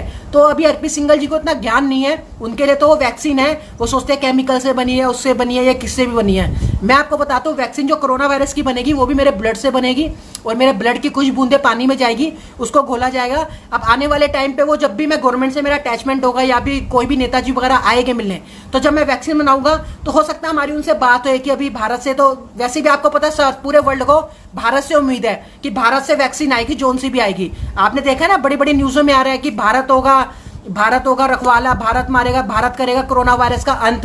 ये चीजें आपने न्यूज मीडिया में देखी होगी, मेरे यूट्यूब चैनल पर भी डली, आप पढ़ सकते हो। ये है तो दोस्तों जो भी वैक्सीन बनेगी वो भारत के थ्रू ही बनेगी। और भारत के थ्रू किससे बनेगी? द ग्रेट साइलेंट सुप्रीम ही बनाएगा। जैसे आपको रूपानंद जी ने बताया और उसने अभिषेक सिंघल जी ने बताया था कि वो जो वैक्सीन बनेगी वो सिर्फ सुप्रीम ही बना सकता है। ये वायरस आया इसलिए भगवान ने दिया है, इन गलत इंसानों के लिए दिया है। तो मैंने सब बता दिया आपको। तो सारी बातें ये, वैक्सीन मेरे अलावा कोई नहीं बना सकता पूरे वर्ल्ड में। और पूरे वर्ल्ड का भला जब होगा, यानी कि वर्ल्ड पहले की तरह अच्छा जब चलेगा, पहले की तरह क्या, अब तो सिस्टम इतना चेंज हो जाएगा कि अच्छा नहीं डबल 4 गुना ज्यादा अच्छा चलेगा। क्योंकि अब ऐसे ऐसे प्रॉपर ऐसे कानून बनाए जाएंगे कि पूरा वर्ल्ड खुश होने वाला है। दोस्तों पूरा वर्ल्ड खुश होने वाला है। जितने भी ईश्वर को मानते हैं, आपने देखा होगा आज लंदन में देख लो, अमेरिका में देख लो, हरे राम हरे कृष्णा जी के नारे लगा रहे हैं, यानी कि जाप कर रहे हैं, हरे राम हरे कृष्णा जी का जाप करते हैं। तो वो क्यों करते हैं? उन्हें भी उम्मीद है ईश्वर से कि ईश्वर कुछ ना कुछ तो ऐसा जरूर करेंगे कि सबका भला होगा। तो दोस्तों ईश्वर ने जो मेरे को सीख दी है उसी से ही सबका भला होना है और उससे पूरे वर्ल्ड का भला होना है। ये जो सॉन्ग बने ना, सुनो गौर से दुनिया वालों, आपने सॉन्ग सुने ना कि सुनो गौर से दुनिया वालों, ये एक मैसेज है दोस्तों सॉन्ग के थ्रू। क्योंकि ये होता क्या है, मैं आपको बताता हूँ देश कैसे चलता है। ये कैसे चलता है कि जैसे आज से 500 साल पहले प्रेडिक्शन कर दी गई है हर देश के बारे में। तो जैसे नोस्ट्राडामस जी थे, संत रविदास जी थे, कीरो जी थे और फ्लोरेंस जी थी, तो ऐसे बड़े बड़े भविष्यवक्ता थे। तो उनसे लोगों ने पूछा, हर कंट्री ने पूछा कि आप हमारी कंट्री के बारे में कुछ बताओ, आप हमारी कंट्री के बारे में कुछ बताओ। तो उन्होंने पहले ही जो उनको प्रेडिक्शन दिखती थी, ध्यान में बैठकर अपने, जैसे नोस्ट्राडामस जी ने 4000 प्रेडिक्शन लिखी है, तो उन्होंने पहले ही लिख दिया कि भारत का जो वो है, जो फ्यूचर है वो ये है। तो भारत ऐसे ऐसे काम को करेगा और फ्यूचर में ऐसा एक इंसान आएगा। क्योंकि नोस्ट्राडामस जी ने मेरे बारे में सब कुछ देख लिया था। उन्होंने ये भी बता दिया था कि उसकी जो वो हो गया गोत्र होगा, कश्यप होगा, कई चीजें उन्होंने बता दी थी। और भी प्रेडिक्शन वाले हैं, सिर्फ एक नहीं है दोस्तों, 100 से ज्यादा ऐसे प्रेडिक्शन वाले हैं जिन्होंने गोत्र तक बता दिया और खत्री होगा और वो कश्यप गोत्र का होगा, ये सारी चीजें बता दी। किसने? जो भारत के भी वो थे, जो वो देते थे, मतलब प्रेडिक्शन देखते थे। तो पूरा वर्ल्ड दोस्तों प्रेडिक्शन के हिसाब से ही चलता है। ये देश ऐसे नहीं चलता कि हम लोग सोचते हैं कि हमने जी लिया, हमने खा लिया, अपने बच्चों को पाल लिया तो ये देश चल गया। ऐसे नहीं चलता। देश जो चलता है प्रेडिक्शन के हिसाब से चलता है और वो गवर्नमेंट के पास प्रेडिक्शन होती है। हम आम इंसानों के पास वो प्रेडिक्शन नहीं होती। हम लोग तो सिर्फ जो यूट्यूब पे या गूगल पे वीडियो देखते हैं उसके हिसाब से हम एक अनुमान लगा लेते हैं। एक अनुमान लगा लेते हैं हम लोग कि ऐसे ऐसे देश का ऐसा ऐसा कुछ होने वाला है, कुछ होने वाला है। सिर्फ ये सोच लेते हैं हम कि कुछ होने वाला है, लेकिन ये नहीं पता चलता कि प्रॉपर वो है क्या। जो वो प्रॉपर चीजें होती है ना दोस्तों, वो संसद भवन हो गया, जैसे व्हाइट हाउस हो गया, बड़े बड़े वहां के पास बुक्स होती है और वो बुक्स आपको करोड़ों रुपए में भी नहीं मिलेगी, उसकी कॉपी आपको मिलती है। जैसे अर्पित सिंघल जी है, वो एक चिट्ठी सी दिखाते रहते हैं द ग्रेट साइलेंट के बारे में। एक जब भी देखोगे वो बुक्स का एक दिखाते रहते हैं अपनी वीडियोस में। और मेरे से भी वो पिछली बार डिबेट जब कर रहे थे तो वही चित्र दिखा रहे थे, मेरे को पूछ के बता रहे थे कि इसके बारे में बताओ। तो दोस्तों इस पूरे वर्ल्ड में उसकी कॉपी फैली हुई है, ओरिजिनल बुक किसी पे है ही नहीं, ओरिजिनल बुक है ही नहीं। अब जैसे मेरा जो जन्म हुआ है वो जमुना जी के पार हुआ है, यानी कि मेरा जो जन्म हुआ है जमुना जी के 1 किलोमीटर की दूरी पे पार पे हुआ है। तो यानी कि हम जमुना जी जाते रहते थे, घर के पास था तो हम जाते रहते थे। तो उन्होंने बोला था कि उसका जो जन्म होगा जमुना जी के पास होगा, ये लिखा है ओरिजिनल बुक में। ओरिजिनल बुक में इस टाइप की बातें लिखी है। लेकिन अब बुद्धिजीवियों ने क्या कर दिया कि इस चीज को घुमा दो, घुमा दो इन द सेंस ऐसा घुमा दो कि हमारा ग्रेट सायरन कभी पकड़ा ना जाए, ताकि वो सेफ रह पाए। वो भी गवर्नमेंट की अच्छी बात है, बात को घुमाना भी गवर्नमेंट का कोई ना कोई रीजन होता है। गवर्नमेंट इतनी इंटेलिजेंट होती है और वो अच्छा ही देखती है कि हमारे देश के इंसान को जिसने आना है, जिसके बारे में नोस्ट्राडामस जी ने बताया था, वो कभी पकड़ा ना जाए। तो वो पकड़ा ना जाए इस चक्कर में उस प्रेडिक्शन को घुमा के पूरे भारत में फैलाया जाता है। कैसे फैलाया जाता है? जैसे मेरा जन्म वो जमुना जी के पास में हुआ, तो उन्होंने कह दिया कि वो भारत में जो भी वो इंसान होगा वो 5 नदियों के उसका 5 नदियां होगी, और उसका जो जैसे पंजाब में 5 नदियां अटैच है, तो उन्होंने कह दिया 5 नदियां होगी, उसको घुमा दिया बात को। अब जैसे मेरा नाम रवि है, तो उन्होंने कह दिया वो सूर्य का ज्ञान, सूर्य के ऊपर होगा, सूर्य शरण या वर्ण नाम होगा। आप वर्ण नाम को देखना, वर्ण जो लिखते हैं वर्ण का नाम रवि बनेगा। आप कभी वी लिखना, वा व रा और ऐसे लिखोगे ना, वर्ण लिखोगे तो उसकी मात्रा को एक बार घुमा के देखना, वो रवि नाम बनेगा। तो रवि मेरा नाम है दोस्तों। तो और क्या कहते हैं, जो भी है सूर्य मतलब भी रवि होता है। तो रवि आपको सब कुछ ज्ञान दे सकता है। जो मैं आपको ज्ञान दे रहा हूँ, आपको चीजें बता रहा हूँ, ये लोग आप लोग, मैं तो आपको चैलेंज क्यों करता हूँ? चैलेंज इन द सेंस एक घमंड में चैलेंज नहीं करता। मैं आपको एक बात बताना चाहता हूँ कि आप लोग जितनी भी मैंने बातें बताई है आपको, मैंने हमेशा आपको आगे का ज्ञान दिया है। अगर मैं आपको ये बात भी बता रहा हूँ ना कि बुक में लिखा कुछ होता है और ओरिजिनल बुकें जो होती है वो व्हाइट हाउस और संसद भवन में, या जितने भी वर्ल्ड 7 वर्ल्ड 11 है उनके संसद भवन के अंदर होती है, वो आम इंसानों तक नहीं पहुंचती, वो करोड़ों रुपए में भी नहीं पहुंचेगी। ये है, तो बातों को घुमा के द ग्रेट सायरन के बारे में बताया गया है। जो ओरिजिनल रियलिटी है उसमें यह भी बता दिया गया था कि उसकी जिससे भी शादी होगी पहले, वो उसकी बहनें 4 होगी और उसका एक भाई होगा। तो मेरी जिससे शादी हो 4 बहनें 1 भाई है। तो एक एक चीज प्रॉपर बताई है जो भारत के लोगों ने प्रेडिक्शन करी है, और ऐसे हजारों प्रेडिक्टर है, कोई 1-2 प्रेडिक्टर नहीं है कि ये है। तो जिसको जो बात पता चली ध्यान में या सिस्टम के थ्रू कि थोड़ी बहुत जो बातें लिखी उसने वो बातें शेयर करके अपनी बुक छाप दी। तो दोस्तों ये है, तो अर्पित सिंघल जी पे भी ओरिजिनल बुक ही नहीं है कि वो पूरा ज्ञान ले पाए। वो वही बता सकते हैं जो कॉपी किताबों में यूट्यूब में या गूगल में पढ़ेंगे, ये है। और द ग्रेट सायरन सुप्रीम अर्पित जी नहीं है, इसको बात को दिमाग से निकाल दो। अगर वो होते तो 10 साल से घर पे नहीं बैठते, वो देश के सामने आते और देश के लिए काम करते, देश के लिए काम करते और देश के लिए काम करके दिखाते, तभी तो वो ग्रेट सायरन माने जाते। नोस्ट्राडामस जी ने जो पता था। और दोस्तों जो ग्रेट सायरन का काम होगा वो ऐसा होगा कि संत जो नोस्ट्राडामस जी ने कहा था कि मैं छाती ठोक के कहता हूं कि वो वर्ल्ड लीडर होगा, उसका जो ज्ञान होगा आगे का होगा, और वो ऐसा ज्ञान देगा, ऐसा कानून सिस्टम बनाएगा कि वाकई में दुनिया को इतनी तसल्ली, इतनी शांति मिलेगी, इतना पीसफुल माइंड हो जाएगा कि पब्लिक इतनी अपने आप को सिक्योर फील करेगी कि ऐसा कानून आ गया कि अब किसी की हिम्मत नहीं है। चाहे हमारी बेटी रात को 3 बजे भी घर से बाहर निकल जाएगी ना, तो किसी की हिम्मत नहीं है कि कोई रेप कर दे। ऐसा सिस्टम कानून आ जाएगा दोस्तों। और आज कानून सिस्टम क्यों नहीं आ रहा, आप लोग एक बार सोच के देखो। क्या मोदी जी का मन नहीं करता कि इसके ऊपर कोई कानून चेंज किया जाए? लेकिन वो नहीं कर सकते दोस्तों। उसके पीछे का कारण क्या है? क्योंकि मैंने आपको बताया ना, टेलीकिनेसिस पावर, जैसे वर्ल्ड चलाएगा, जो वर्ल्ड लीड करता है, जो इंसान जिसके पास सबसे बड़ी वर्ल्ड लीडर की सुपर पावर है, वो वर्ल्ड लीड करता है, उसके हिसाब से सभी भारत को क्या पूरे वर्ल्ड को चलना पड़ता है। ये है। तो दोस्तों वो जैसा कहेगा वैसा सिस्टम चलेगा। अगर नरेंद्र मोदी जी उसकी बात नहीं मानेंगे तो अपनी सुपर पावर छोड़ेगा नरेंद्र मोदी जी के ऊपर। नरेंद्र मोदी जी हैंडल भी करेंगे उसको, 2-4 बार 10 बार हैंडल करेंगे, हो सकता है उसके बाद फिर वो सुपर पावर उनका अंतिम मतलब एकदम अंतिम मृत्यु तक भी ले जाए। ये है। तो वो सुपर पावर इतनी स्ट्रांग होती है, वो भगवान के द्वारा दी गई सुपर पावर होती है।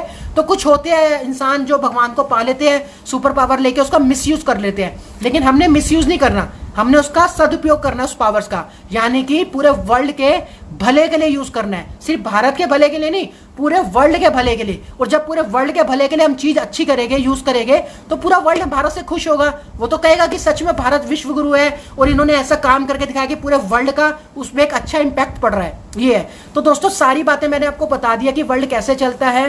तो नरेंद्र मोदी जी से ये हालात नहीं सुधरेंगे, ये हालात और बद से बदतर होते रहेंगे। और अगर कोई नेता जल्दी नहीं आता तो मैं आपको एक बहुत बड़ी प्रेडिक्शन बता रहा हूं। अभी तो सिर्फ अमेरिका जल रहा है। आपने देखा होगा कि अमेरिका के अंदर इतनी सारी आग लग गई है, इतनी सारी फायर हो रही है कि वो अभी तक उस चीज से बाहर नहीं निकल पा रहा। ये दोस्तों मैं आपको बता देता हूं, ये जो न्याय के देवता शनि देव जी है, ये उनका प्रकोप चल रहा है। क्योंकि अमेरिका ने कुछ ना कुछ ऐसी गलतियां करी होगी जिसका उनको सुधार करना बहुत जरूरी है। और वो the great silent supreme he America के डोनाल्ड ट्रंप को या जो भी वहां का प्रेसिडेंट होगा उसको बता सकता है कि आपको कैसे सिस्टम करना पड़ेगा, क्या चेंजेस करने पड़ेंगे, तब अमेरिका का नाम रहेगा, यानी कि अमेरिका स्टेट रहेगा। नहीं तो मैं आपको आज प्रॉपर बता रहा हूं जो मुझे ईश्वर ने बताया दोस्तों, मैं कभी झूठ नहीं बोलता, प्रॉपर आपको एक प्रेडिक्शन बता रहा हूं। अगर America according to the Bharat की एडवाइस लेके नहीं चलता, अगर America super power of America Bharat की एडवाइस लेके नहीं चलता, तो मैं आज आपको खुल के बता रहा हूं एक बार कि आने वाले टाइम पे अमेरिका का नामो निशान खत्म हो जाएगा। नामो निशान का मतलब समझ गए आप, कि वहां पर ना कोई बचेगा ना कुछ होगा, पूरा एकदम खाक हो जाएगा अमेरिका। आपको मैं बता रहा हूं, बहुत बड़ी प्रेडिक्शन बता रहा हूं मैं आपको दोस्तों, जो मैंने देखा है, जो मैंने ईश्वर से बात करी है। अमेरिका आज आपको लग रहा होगा एक से एक बिल्डिंगें बनी हुई है, सबसे बड़ा नंबर 1 कंट्री है, 24 ट्रिलियन की इनकी इकोनॉमिक है। ये सारी इकोनॉमिक, सारा पैसा, सारा सिस्टम, जितना व्हाइट हाउस वगैरह सब धरा का धरा रह जाएगा, क्योंकि शनिदेव जी के आगे ये सिस्टम नहीं चलता। तो न्याय के देवता शनिदेव जी है, और शनिदेव जी ने आपने देखा ना, जब 5 पांडव थे उनकी भी बुद्धि खिसका के पूरा महायुद्ध करवा के महाभारत करवा दी थी, उनको सारे पांडवों को मरवा दिया था। तो शनिदेव जी का दोस्तों ये प्रकोप है। क्यों? क्योंकि अब ये भगवान से पंगा ले रहे हैं। अभी तक तो ये मानवों में चल रहे थे, आपस में चल रहे थे। अब ये कह रहे हैं हम चांद पे जाएंगे, वहां से फिर हम दूसरा कुछ सोचेंगे, जब चांद पे जाएगा तो फिर ये और कुछ भी सोचेंगे, और किसी प्लेनेट पे जाने की भी सोचेंगे। तो भगवान कह रहे हैं हमने मनुष्य के लिए, इंसान के लिए सबसे बढ़िया पृथ्वी लोक बनाया, जो सबसे ज्यादा सुंदर है, जहाँ झरने हैं, हरियाली है, हर चीज है। हमने आपको हर चीज दी, सुंदरता दी, इस पृथ्वी की हर चीज दी, लेकिन आप लोग अपने वहां खुश रहो ना। और इतनी बड़ी पृथ्वी अभी तो तुम वही नहीं यूज कर पा रहे, और तुम चांद पे आने की सोच रहे हो, तो आके फिर क्या होगा? मैंने सारी बातें आपको बताई दी है। तो दोस्तों भगवान ईश्वर इनको मना कर रहे हैं बार बार, जो मैं आपको बता रहा हूं, जो आपको किसी ने नहीं बताया होगा, कि इनको कह दो सबसे पहले तो ये चांद में जाना छोड़ दे।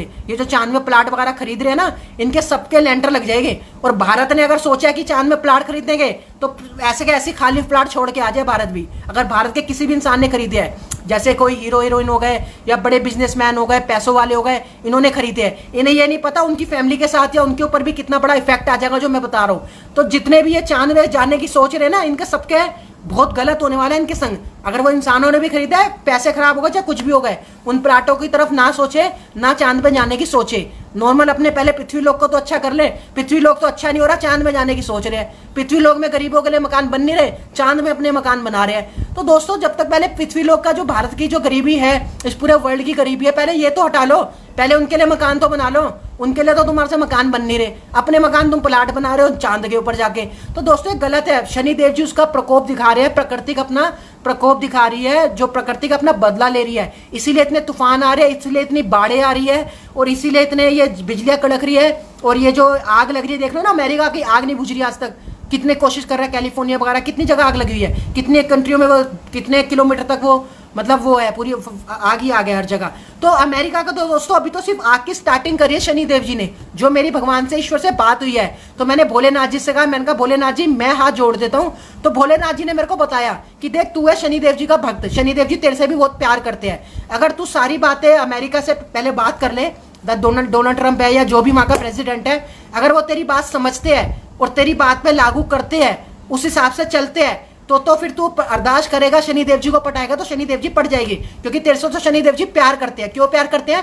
क्योंकि मैंने अच्छे कर्म करे हैं, और शनिदेव जी हर अच्छे कर्म करने वाले से प्यार करते हैं। हम लोग क्या करते हैं? मंदिर जाते हैं, अपनी नाक रगड़ते हैं 10 बार कि शनिदेव जी नाक रगड़ रहे हैं, हमारे पापों को माफ कर दो। दोस्तों पाप करने क्यों? अच्छे कर्म करो ना। जब अच्छे कर्म करोगे ना, तो शनिदेव जी जो है हमारे चाचू है, चाचू इन द सेंस हमारे चाचा की तरह है। शनिदेव जी हमारे भगवान नहीं है, ये नहीं कह, भगवान तो है, वो ईश्वर है, लेकिन आप लोग की जो सोच है ना, शनिदेव जी को एकदम अपने चाचा की तरह लेके चलो कि ये तो हमारे चाचू है और हम इनके भतीजे हैं, और शनिदेव जी के पास खुल के जाओ। दोस्तों मैं भगवान के पास जाता हूँ ना, जब मंदिर भी जाता हूँ, शनिदेव जी के पास दिया भी जलाने जाता हूँ ना, तो चौड़ा होकर जाता हूँ। क्यों? क्योंकि मुझे पता है कि शनिदेव जी सबसे अच्छे भगवान है, इतने अच्छे इंसान है, यानी कि शनिदेव जी इतने अच्छे भगवान हैं, वो कभी भी आपका गलत नहीं सोचते। शनिदेव जी कहते हैं हम तुम्हारे कर्मों का फल तुम्हें देते हैं, कि तुमने क्या कर्म करे। आज तुम इस पृथ्वी लोक पे आए हो, तुमने करा क्या, अच्छा क्या करा? क्या तुमने किसी जीव जंतु का भला करा? क्या किसी इंसान का भला करा? क्या किसी गरीब का भला करा? तो जब तुम भला नहीं करोगे, हर चीज अपनी फैमिली के बारे में सोचते रहोगे कि मेरी फैमिली, मेरे बच्चे, इनको पढ़ा लिखा के बड़ा बना दूं, मैं बिजनेसमैन बन जाऊं, मैं अपनी कोठी बना लूं, मैं अपना ये बना लूं, कितनी सब कुछ बना लूं, कार बना लूं, बड़ी बड़ी ये बना लूं। तो इसमें अगर आप लोगों के बारे में नहीं सोचोगे, गरीबों के बारे में और जीव जंतु के बारे में नहीं सोचोगे, तो फिर शनिदेव जी का प्रकोप आप पे जरूर आएगा। शनिदेव जी दंड देंगे। अब वो दंड कैसे मिलेगा? या तो बीमारियां लग जाए भयंकर, उसके बाद वो पैसा सारा बीमारियों में, हॉस्पिटलों में जाए। तो दोस्तों ये सारा बचता है। अगर आप अच्छा कर्म कर रहे हो ना, अगर आपने 100 रुपए का अच्छा कर्म करा, तो भगवान आपके लाखों रुपए बचा देते हैं, अगर आपने 100 रुपए से भी अच्छा कर्म करा।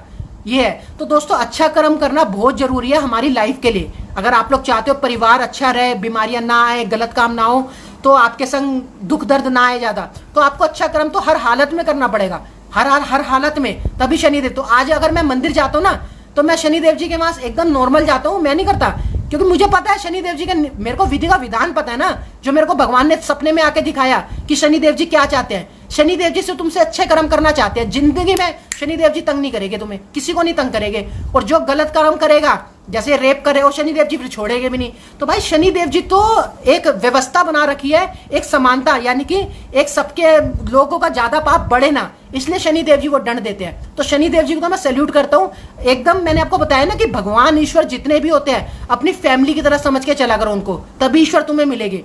भोलेनाथ जी से क्वेश्चन पुटअप करना पड़ता है, तब ईश्वर तुम्हें मिलते हैं। आप लोगों ने अभी तक यही सुना होगा कि पूजा पाठ कर लो भगवान मिल जाएंगे। पूजा पाठ करना सिर्फ एक अटेंडेंस लगवाना होता है, जैसे हम स्कूल में अटेंडेंस लगवाते हैं अपनी, जैसे हम जाते हैं ना फर्स्ट पीरियड में अटेंडेंस लगती है कि हाँ ये बच्चा आया था। पूजा पाठ करना सिर्फ ये है।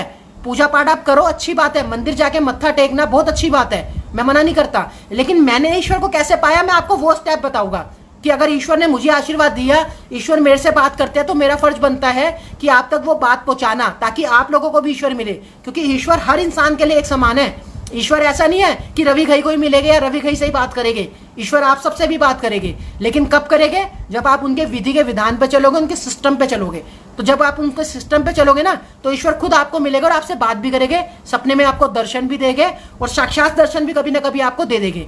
और मैंने फिर भोलेनाथ जी से कहा, तो मैंने कहा भोलेनाथ जी अब ये पूरा सिस्टम सही करना है, इस पूरे वर्ल्ड को ठीक करना है मुझे, तो ये कैसे ठीक करूं? इसके लिए तो मेरे को पावर्स की जरूरत पड़ेगी, तो आप मेरे को पावर्स दो। ये है तो भोलेनाथ जी ने कहा बेटा देख, तेरे को हमने आशीर्वाद दे दिया है, तू कर, ट्राई कर, तू स्टार्टिंग कर, हम तेरे साथ हैं, जैसे जैसे तू करता रहेगा हम तेरा साथ देते रहेंगे। ये है तो भोलेनाथ जी ने मेरे को आशीर्वाद दिया, टेलीकिनेसिस की कुछ पावर्स दी, जिसका मैं यूज कर सकता हूँ अपने देश को बचाने के लिए, अपने देश की गुलामी से हटाने के लिए, उस पावर्स को यूज कर सकता हूँ। ये है तो दोस्तों, इसलिए द ग्रेट साइलेंस का सामने आना जरूरी है। तो मैंने भोलेनाथ जी से पूछा, मैंने कहा भोलेनाथ जी मैं तो क्वेश्चन पूछता हूँ, आपको पता है शुरू से ही क्वेश्चन पूछता हूँ, तो आप मेरे गुरु तो आप ही हो। मैंने भोलेनाथ जी को मैंने कहा मेरे गुरु तो आप ही हो, तो मैं आपसे भी एक क्वेश्चन पूछना चाहता हूँ, एक क्वेश्चन पूछना चाहता हूँ। तो भोलेनाथ जी दोस्तों, जब आप लोग भोलेनाथ जी से या किसी भी ईश्वर से कोई क्वेश्चन पूछते हैं ना, तो भगवान सबसे ज्यादा खुश होते हैं।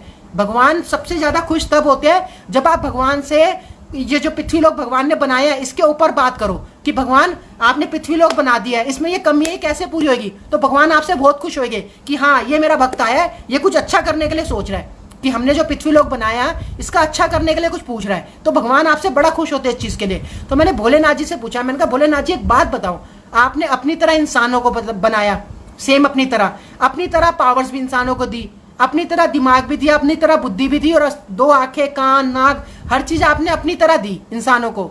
और लेकिन जो पृथ्वी लोक पे है, यहाँ पर सतयुग भी आया, त्रेता युग भी आया, द्वापर युग भी आया, कलयुग भी आया। तो मैंने कहा भोलेनाथ जी जब सारी चीजें बराबर है, तो फिर आपके यहाँ पर कलयुग क्यों नहीं आया?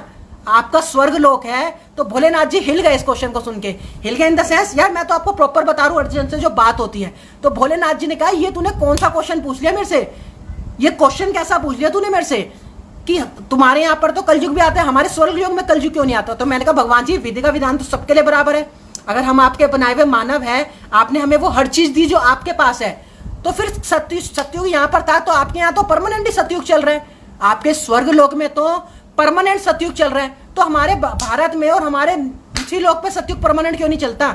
हमारे यहाँ कलयुग क्यों आ जाता है? हमारे यहाँ इतने पाप क्यों हो रहे हैं? हमारे यहाँ मर्डर क्यों हो रहे हैं? हमारे यहाँ रेप क्यों हो रहे हैं? हमारे यहाँ दुनिया क्यों परेशान है? खाने के लिए अंत तक नहीं है। आज हमारे यहाँ पर छोटी छोटी सी कन्याएं कूड़ेदान से खाना निकाल के ढूंढ रही है। जो लोग अमीर लोग खा के चले जाते हैं ना, प्लेट्स फेंक जाते हैं, उसकी प्लेट्स को चाटती है ताकि उसका पेट भर जाए। किसका? छोटी छोटी कंजकाएं और लोगों का, छोटे छोटे बच्चों का। तो मैंने भोलेनाथ जी से मैंने कहा ये तो कलयुग का बहुत गंदा प्रभाव है, और कोई किसी का बारे में हर चीज गलत हो रही है, पूरे भारत में नहीं पूरे वर्ल्ड परेशान है। तो मैंने कहा भोलेनाथ जी मुझे आप इसका आंसर दे दो कि ये कलयुग आया क्यों? अगर हमारे यहाँ आया तो आपके यहाँ क्यों नहीं आया? आप स्वर्ग लोक में परमानेंट क्यों बैठते हो? मैंने कहा प्रॉपर बात करो ना, बराबर की बात होनी चाहिए। तो भोलेनाथ जी को ये मेरा क्वेश्चन बहुत अच्छा लगा दोस्तों। उन्होंने कहा कि यार तूने बात तो बहुत अच्छी करी है, लेकिन भोलेनाथ जी का जब आंसर सुना ना, तो भोलेनाथ जी ने कहा बता अब हमारे यहाँ क्या कलयुग आ सकता है? तो मैंने कहा बिल्कुल नहीं आ सकता। मैं आपको आंसर बताता हूँ जो भोलेनाथ जी ने मुझे बताया। भोलेनाथ जी ने कहा कि बेटा देख, अगर हमारे यहाँ पर कलयुग आ गया तो फिर तुम्हें कौन बचाएगा? इस जितने भी प्लेनेट हमने बनाए हैं इनको कौन बचाएगा? इनकी रक्षा कौन करेगा?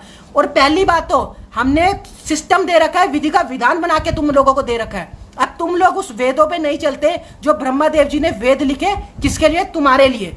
किसके लिए? तुम्हारे लिए, कि तुम्हारे यहाँ भी कलयुग ना आए। लेकिन उस वेदों को मानोगे नहीं, जब उस वेदों की सुनोगे ही नहीं और उसको अपने जीवन में उतारोगे नहीं, तो फिर तो कलयुग आएगा ही आएगा। तो भगवान ने कहा कि हम सब ने उस वेदों को ज्ञान ले रखा है, हम उस ज्ञान के हिसाब से चलते हैं, इसलिए हमारे यहाँ कलयुग नहीं आता। और तुम लोग क्या गलती करते हो? तुम लोग ईश्वर, भगवान कहते हैं कि मनुष्य जात जो भी है, जो भी पृथ्वी लोक पे है, तुम लोग गलती क्या करते हो?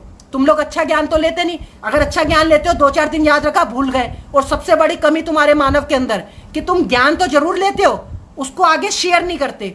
शेयर इन द सेंस कि अपने मुंह से बताते नहीं हो, और जब तक तुम बताओगे नहीं वो ज्ञान तुम्हारे अंदर स्टोर नहीं होगा। ये ब्रह्मादेव जी ने कहा था कि किसी भी चीज को जब हम कोई ज्ञान सुनते हैं, जब हम उसको अपने पेन से लिखते हैं, तो पेन से लिखते वक्त ये उंगली और इस अंगूठे का इस्तेमाल होता है। तो ये जो उंगली और ये अंगूठा है ना, जिससे हम लिखते हैं, इसकी नसें सीधा ऐसी जाती है माइंड में हमारे कि जब हम उसको लिखते हैं तो वो ज्ञान हमारा पक्का हो जाता है और इतना मजबूत हो जाता है कि वो हमारे कॉन्शियस माइंड तक पहुंच जाता है। यानी कि अनकॉन्शियस माइंड 90 डिग्री का जो होता है, 90% जो हमारा अनकॉन्शियस माइंड होता है उसमें स्टोर हो जाता है। अब आज क्या है, जैसे मैंने आपको ज्ञान दिया, एकदम डिफरेंट ज्ञान दिया है, आप लोग आज सुनोगे, लेकिन उसके बाद 2, 4, 5, 7, 10 दिन बाद आप लोग भूल जाओगे। उसके बाद आपको याद नहीं रहेगा। वो क्यों नहीं याद रहेगा? मुझे क्यों याद है? क्योंकि मैं आप लोगों के संग शेयर कर रहा हूं, मैं उस चीज को लिखता हूं, उस ज्ञान को लिखता हूं, इसलिए मुझे याद है और मैं बोल पा रहा हूं। और आप लोगों को क्यों नहीं याद? ऐसा ज्ञान क्यों नहीं याद हो रहा? क्योंकि आप लोग उसको लिखते नहीं, ना शेयर करते। तो आपका फर्ज बनता है दोस्तों कि जो भी आप मेरे से सुन रहे हो, अपने रिलेटिव, अपने फ्रेंड्स, जिनके साथ भी आप मिलते हो, उनको आपका बताना फर्ज बनता है। बताने से आपका ही फायदा है। अगर मैं भी आपको ज्ञान दे रहा हूं ना दोस्तों, तो उसमें मेरा ही फायदा है। और मेरा फायदा क्या है कि मैं आपको ज्ञान देके अपना ज्ञान पक्का कर रहा हूं, अपने ज्ञान को मजबूत कर रहा हूं, कि ये बात मेरे दिमाग से कभी स्किप ना हो। ये बात, जो बातें मैं आपको बता रहा हूं, ये कभी जो भी मेरी भगवान से बात हुई है, ये मेरे माइंड से स्किप ना हो। तो वो बात स्किप नहीं होती, उससे ये चीज होती है। तो दोस्तों, आप लोगों को जो भी ज्ञान होता है ना, जो अच्छा ज्ञान होता है, उसको अपने माइंड में सेट करना होता है। और अपने माइंड में सेट कब होता है? जब वो आप लोगों को बताते हो, ज्यादा से ज्यादा शेयर करते हो अपने मुंह से। मैं ये नहीं कह रहा कि वीडियो के थ्रू आप शेयर करोगे, ज्यादा से ज्यादा तक पहुंचेगा, तो ईश्वर कहीं ना कहीं आपका साथ देगा कि आपने एक अच्छा ज्ञान को शेयर करा। नहीं तो हम लोग क्या है, नॉर्मल एंटरटेनमेंट की चीजें होती है, और जितने भी गाने वगैरह हो गए या कुछ हंसी मजाक हो गया, उसको बड़ा दबा के शेयर करते हैं। कोई न्यूज आ जाए, रेप हो गया या कुछ हो गया, बड़ा शेयर करते हैं उसको दबा के, लेकिन अच्छा ज्ञान शेयर नहीं करते, जिसकी सबसे ज्यादा भारत को जरूरत है। सबसे ज्यादा जो जरूरत है भारत को, अच्छे ज्ञान की जरूरत है। और जब अच्छा ज्ञान मिलता है ना दोस्तों, वही आपके जीवन को अच्छा बना सकता है। अच्छे ज्ञान को पाना बहुत जरूरी है। हम लोग क्या कहते हैं कि पैसा आएगा, पैसा आएगा, हम लोग पैसों के पीछे भागते हैं। हम लोगों ने कभी इस चीज को जाना ही नहीं कि अगर हम पैसे के पीछे भागेंगे तो कभी भी पैसा हमारे पास नहीं आएगा, कभी भी पैसा हमारे पास नहीं आएगा। और अगर आएगा तो टिकेगा नहीं। अगर पैसा आएगा तो टिकेगा नहीं। क्यों नहीं टिकेगा? क्योंकि सबसे ज्यादा इंपॉर्टेंट भगवान ने ज्ञान बनाया है, पैसा नहीं बनाया। तो जिसके पास ज्ञान होगा ना, उसके पास पैसा भी टिकेगा, और वो ज्ञान वाला इंसान आगे आगे भागेगा और पैसा पीछे पीछे भागेगा उसके। समझे मैं क्या समझाना चाह रहा हूं? मैं आप लोगों को एक अच्छा ज्ञान देना चाह रहा हूं कि ज्ञान ही आपकी प्रगति है, ज्ञान ही आपकी तरक्की है। अगर आपके पास अच्छा ज्ञान है तो आप लोग तरक्की कर जाओगे, आगे बढ़ जाओगे, पैसा अपने आप भागते हुए आएगा आपके पीछे। तो आप लोगों को एक ऐसा ज्ञान ढूंढना है कि हम लोग ईश्वर को पा सके। जिस दिन आपने उस ज्ञान को ढूंढ लिया और आपने ईश्वर को पा लिया, उसके बाद दुनिया की कोई ताकत आपको पीछे नहीं कर सकती। मैंने आपको बताया ना कि ईश्वर जब आशीर्वाद देते हैं, जब आपका ज्ञान होता है, जब आप लोग ईश्वर को पा लेते हो, तो भगवान का एक साइन आता है। साइन इन द सेंस, आपको यहाँ एलईडी में दिखेगा ब्लू कलर का एक साइन, ब्लू कलर का साइन ऐसा, ये जैसे आपने देखा ना, जैसे हम लोग फेसबुक वगैरह में थंब, ऐसे थंब बना के भेजते हैं, तो ये एक साइन आपको दिखेगा। कहाँ दिखेगा? आपकी इस एलईडी के अंदर, आपकी इस दिमाग की एलईडी के अंदर आपको एक साइन दिखेगा। क्या दिखेगा? नीले रंग का एक हाथ दिखेगा। नीले रंग का एक हाथ दिखेगा, सिर्फ इतना हाथ दिखेगा, इतना एक नॉर्मल ऐसे हाथ आएगा और ऐसे जाके ऐसे जाता हुआ आपको दिखेगा। मेरे को दिखा है तो मैं आपको बता रहा हूं, नहीं तो मैं कहां से बताऊंगा ये बात आपको। एक बात सोच के देखो, मुझे दिखा है यानी कि ईश्वर ने मुझे आशीर्वाद दिया है। और इसका ऐसे जिस दिन आपको एलईडी के अंदर दिख गया, आपकी एलईडी के अंदर जिस दिन आपको ध्यान में बैठने से ये चीज दिख गई, उस दिन आप समझ लेना कि ईश्वर आपको मिल गए। उसके बाद सारा काम ईश्वर का होता है। फिर ईश्वर आपको ज्ञान भी देते हैं, आपको आपके माइंड को इतना क्रिएटिविटी बना देते हैं कि आप लोग कुछ भी अच्छा काम कर सकते हो। किसी भी काम को आप करोगे, उसमें आप सक्सेस पाओगे। अगर आप उसमें, अगर मान लो एक छोटी सी रेडी भी लगाते हो ना, अगर आप उसमें कोई वेज बिरयानी या कोई छोले कुलचे ही बेच रहे हो, तो वो भी इतने हिट हो जाएंगे कि पूरा वहां की कॉलोनी वाले आपके पास आएंगे खरीदने। यानी कि उसमें आपको भगवान दिमाग दे देंगे। भगवान ये नहीं कहते, भगवान कहते हैं अगर तुमने जो सोचा, अब जैसे किसी इंसान ने सोचा कि जी मैं तो यहाँ पर वेज बिरयानी बेच रहा हूँ, मेरी इतनी वेज बिरयानी बिके भगवान, मुझे आप मिल जाओ बस, तो भगवान ने उसको दिमाग दे दिया, उसने अपनी वेज बिरयानी का टेस्ट चेंज करा, हर चीज चेंज करी, भगवान ने उसको ऐसा क्रिएटिविटी वाला माइंड दे दिया कि उसकी वेज बिरयानी पूरे ऑल ओवर इंडिया में फेमस हो गई। तो दोस्तों ऐसे भगवान फेमस करवा देते हैं। तो स्टार्टिंग होती है, पहले भगवान कहते हैं मेहनत करो। अब जैसे कपिल शर्मा थे, कपिल शर्मा शो आता है, आप लोगों ने देखा होगा, तो उन्होंने भी मेहनत करी। वो आए, पहले उन्होंने कॉमेडी नाइट विद कपिल करा, लाफ्टर चैलेंज करा, और नॉर्मल पहले स्टेज पे शो करा, हंसाया लोगों को, आते आते करके वो कपिल शर्मा बन गए। तो दोस्तों यही है, ऐसे मेहनत भगवान करवाते हैं। तो आज अगर मैं आपके सामने हूँ, आपको मेरी बात का रियलिटी तब पता चलेगी जब मैं देश के सामने आ जाऊंगा, जब आपको लगेगा कि हाँ इस इंसान ने जो समझाया, तो आज देखो इसने ज्ञान को पाया, इसने पैसे को नहीं पाया, इसने ज्ञान को पाया, और उस ज्ञान को पाके इतना आगे बढ़ गया कि पैसा इसके पीछे भागते हुए आ रहा है। तो सिंपल सी बात है दोस्तों, आपको भी ज्ञान ढूंढना है। जिस दिन आपको अच्छा ज्ञान मिलेगा ना, वही आपकी तरक्की है। पैसा आपकी तरक्की नहीं है। पैसा आपकी जो जरूरतमंद चीज है उसको पूरा कर सकता है, ये है, और वो भी सदैव नहीं रहती। तो दोस्तों ज्ञान सदैव रहता है। तो सबसे पहले जो ज्ञान को पाएगा ना अच्छे, वही आगे बढ़ेगा, उसी पे पैसा संभलेगा, उसी पे धन दौलत लक्ष्मी मैया टिकती और रुकती है, ये है। तो इस चीज को आपको जानना बहुत जरूरी था, जो मैंने आपको बता दिया। तो दोस्तों ज्यादा बात करेंगे तो बहुत ज्यादा लाइव सेशन लंबा हो जाएगा, 1.25 घंटे का लाइव सेशन हो चुका है। तो अब फिर मिलेंगे 5-7-10 दिन बाद मिलेंगे। आप लोग ज्यादा से ज्यादा शेयर करा करो, ताकि मेरा कॉन्फिडेंस लेवल बढ़े, ताकि मुझे लगे कि आप लोग ज्यादा से ज्यादा शेयर कर रहे हो, मेरी बात ज्यादा से ज्यादा लोगों तक पहुंच रही है। और पहुंचेगी तो दोस्तों देश के सामने जल्दी आ जाएंगे और देश का सही हो जाएगा। कोरोना वायरस की दवाई मैंने बता दी है, मेरे अलावा पूरे वर्ल्ड में कोई नहीं बना सकता, क्योंकि ईश्वर जिसको वो आशीर्वाद देते हैं वही इंसान वैक्सीन बनाता है, ये है। तो ईश्वर ने अगर आपने कुछ मांगा ईश्वर से और ईश्वर ने आपको आशीर्वाद दिया, तो वो चीज फिर आप ही कर सकते हो। वो उसकी क्रिएटिविटी आपसे ही होगी, पूरा वर्ल्ड नहीं कर सकता उस चीज को, ये है। तो दोस्तों ये होता है भगवान का आशीर्वाद। तो जिस दिन आपको आशीर्वाद मिलेगा, ईश्वर आपको मिल जाएंगे, उसके बाद ईश्वर आपसे इतनी बातें करेंगे। ईश्वर आपसे प्रॉपर बात करते हैं, मैं आपको बता रहा हूँ कैसे बात करते हैं। जैसे मन में आता है, जैसे भी मन में हमारे कोई क्वेश्चन पूछते हैं तो मन से 100 तरीके के आंसर आते हैं, लेकिन जिस दिन ईश्वर आपको मिल जाएंगे, तो आपके अंदर से ऐसी आवाज आएगी, आपसे प्रॉपर बात होगी, आपको ईश्वर पूरा हिंट देगा, रास्ता दिखाएगी कि ऐसी ऐसी बात है, इसका आंसर ये है, ये है। तो जब आपको वो आंसर मिलने लग जाएगा ना, तो फिर ये कपिल शर्मा भी इतना नहीं हंसा पाएगा जितना ईश्वर आपको हंसाएगी, जब आप ईश्वर से बात करोगे, ये है। तो दोस्तों ईश्वर डिपेंड करता है आपके कर्मों के ऊपर कि आपको कितने ईश्वर मिलेंगे। ईश्वर की पावर जो मिलती है वो भी परसेंटेज में मिलती है। ऐसा नहीं कि आपने थोड़ा सा अच्छा कर्म करा और आपको 100% पावर मिल जाए, ऐसा नहीं है। जितने अच्छे कर्म करोगे, जितने अच्छा भगवान के बनाए हुए नीति नियम पे चलोगे, जैसे जैसे भगवान ने समझाया वैसे चलोगे, तो ऑटोमेटिकली उतनी ज्यादा पावर्स आपको मिलेगी और उतना ज्यादा आपका जीवन जो है वो सक्सेस की तरफ जाएगा। तो ज्ञान को शेयर करना सीखो, ज्ञान को अपने तक बचाकर मत रखो, क्योंकि जो भी मैंने आपको समझाया 2, 4, 5, 10 दिन में भूल जाओगे इसको, ये है। और किसी को संग शेयर करोगे, अपनी वाइफ के साथ, अपने बच्चों के साथ, अपनी फैमिली मेंबर्स के साथ, तो ये आपके माइंड में पड़ी रहेगी और उसके बाद स्टोर हो जाएगी और जीवन भर आपके काम आएगी, ये है। ओके दोस्तों, फिर मिलेंगे 10, 12, 15 दिन बाद जब भी हम लाइव आएंगे। तो अगर आपकी शेयरिंग ज्यादा से ज्यादा होगी तो हम जल्दी जल्दी आएंगे। जितनी ज्यादा आप लोग शेयरिंग करोगे, शेयरिंग में कंजूसी मत करो, क्योंकि इसमें आपका भी फायदा है और भगवान भी कहीं ना कहीं देख रहा होता है। अगर मैं अच्छा काम कर रहा हूं तो आप लोगों का फर्ज बनता है कि एक अच्छे इंसान के साथ उसका साथ देना। और अगर आप लोग एक शेयर भी नहीं कर रहे तो फिर इसका मतलब आप लोग मेरे साथ नहीं हो। अगर मेरे साथ हो तो शेयर आपको करना बहुत जरूरी है। ओके दोस्तों, अपना ख्याल रखना, अपनी फैमिली का ख्याल रखना। फिर मिलेंगे, जल्दी आ जाएंगे। अभी टाइम है, आप लोग क्वेश्चन वगैरह पूछोगे तो आपको बता सकते हैं नवंबर दिसंबर के बाद जब सामने आ जाएंगे, फिर हो सकता है हम आपको इतना टाइम ना दे पाए, क्योंकि फिर देश को टाइम देना पड़ेगा, ये है। ओके बाय, फिर मिलेंगे 10-15 दिन बाद जब भी हम लाइव सेशन करेंगे, आपको अपडेट कर देंगे। हमारे व्हाट्सएप ग्रुप में अपडेट रहना, फेसबुक पे अपडेट रहना, ताकि आपको सारी अपडेट मिलती रहे। Okay bye.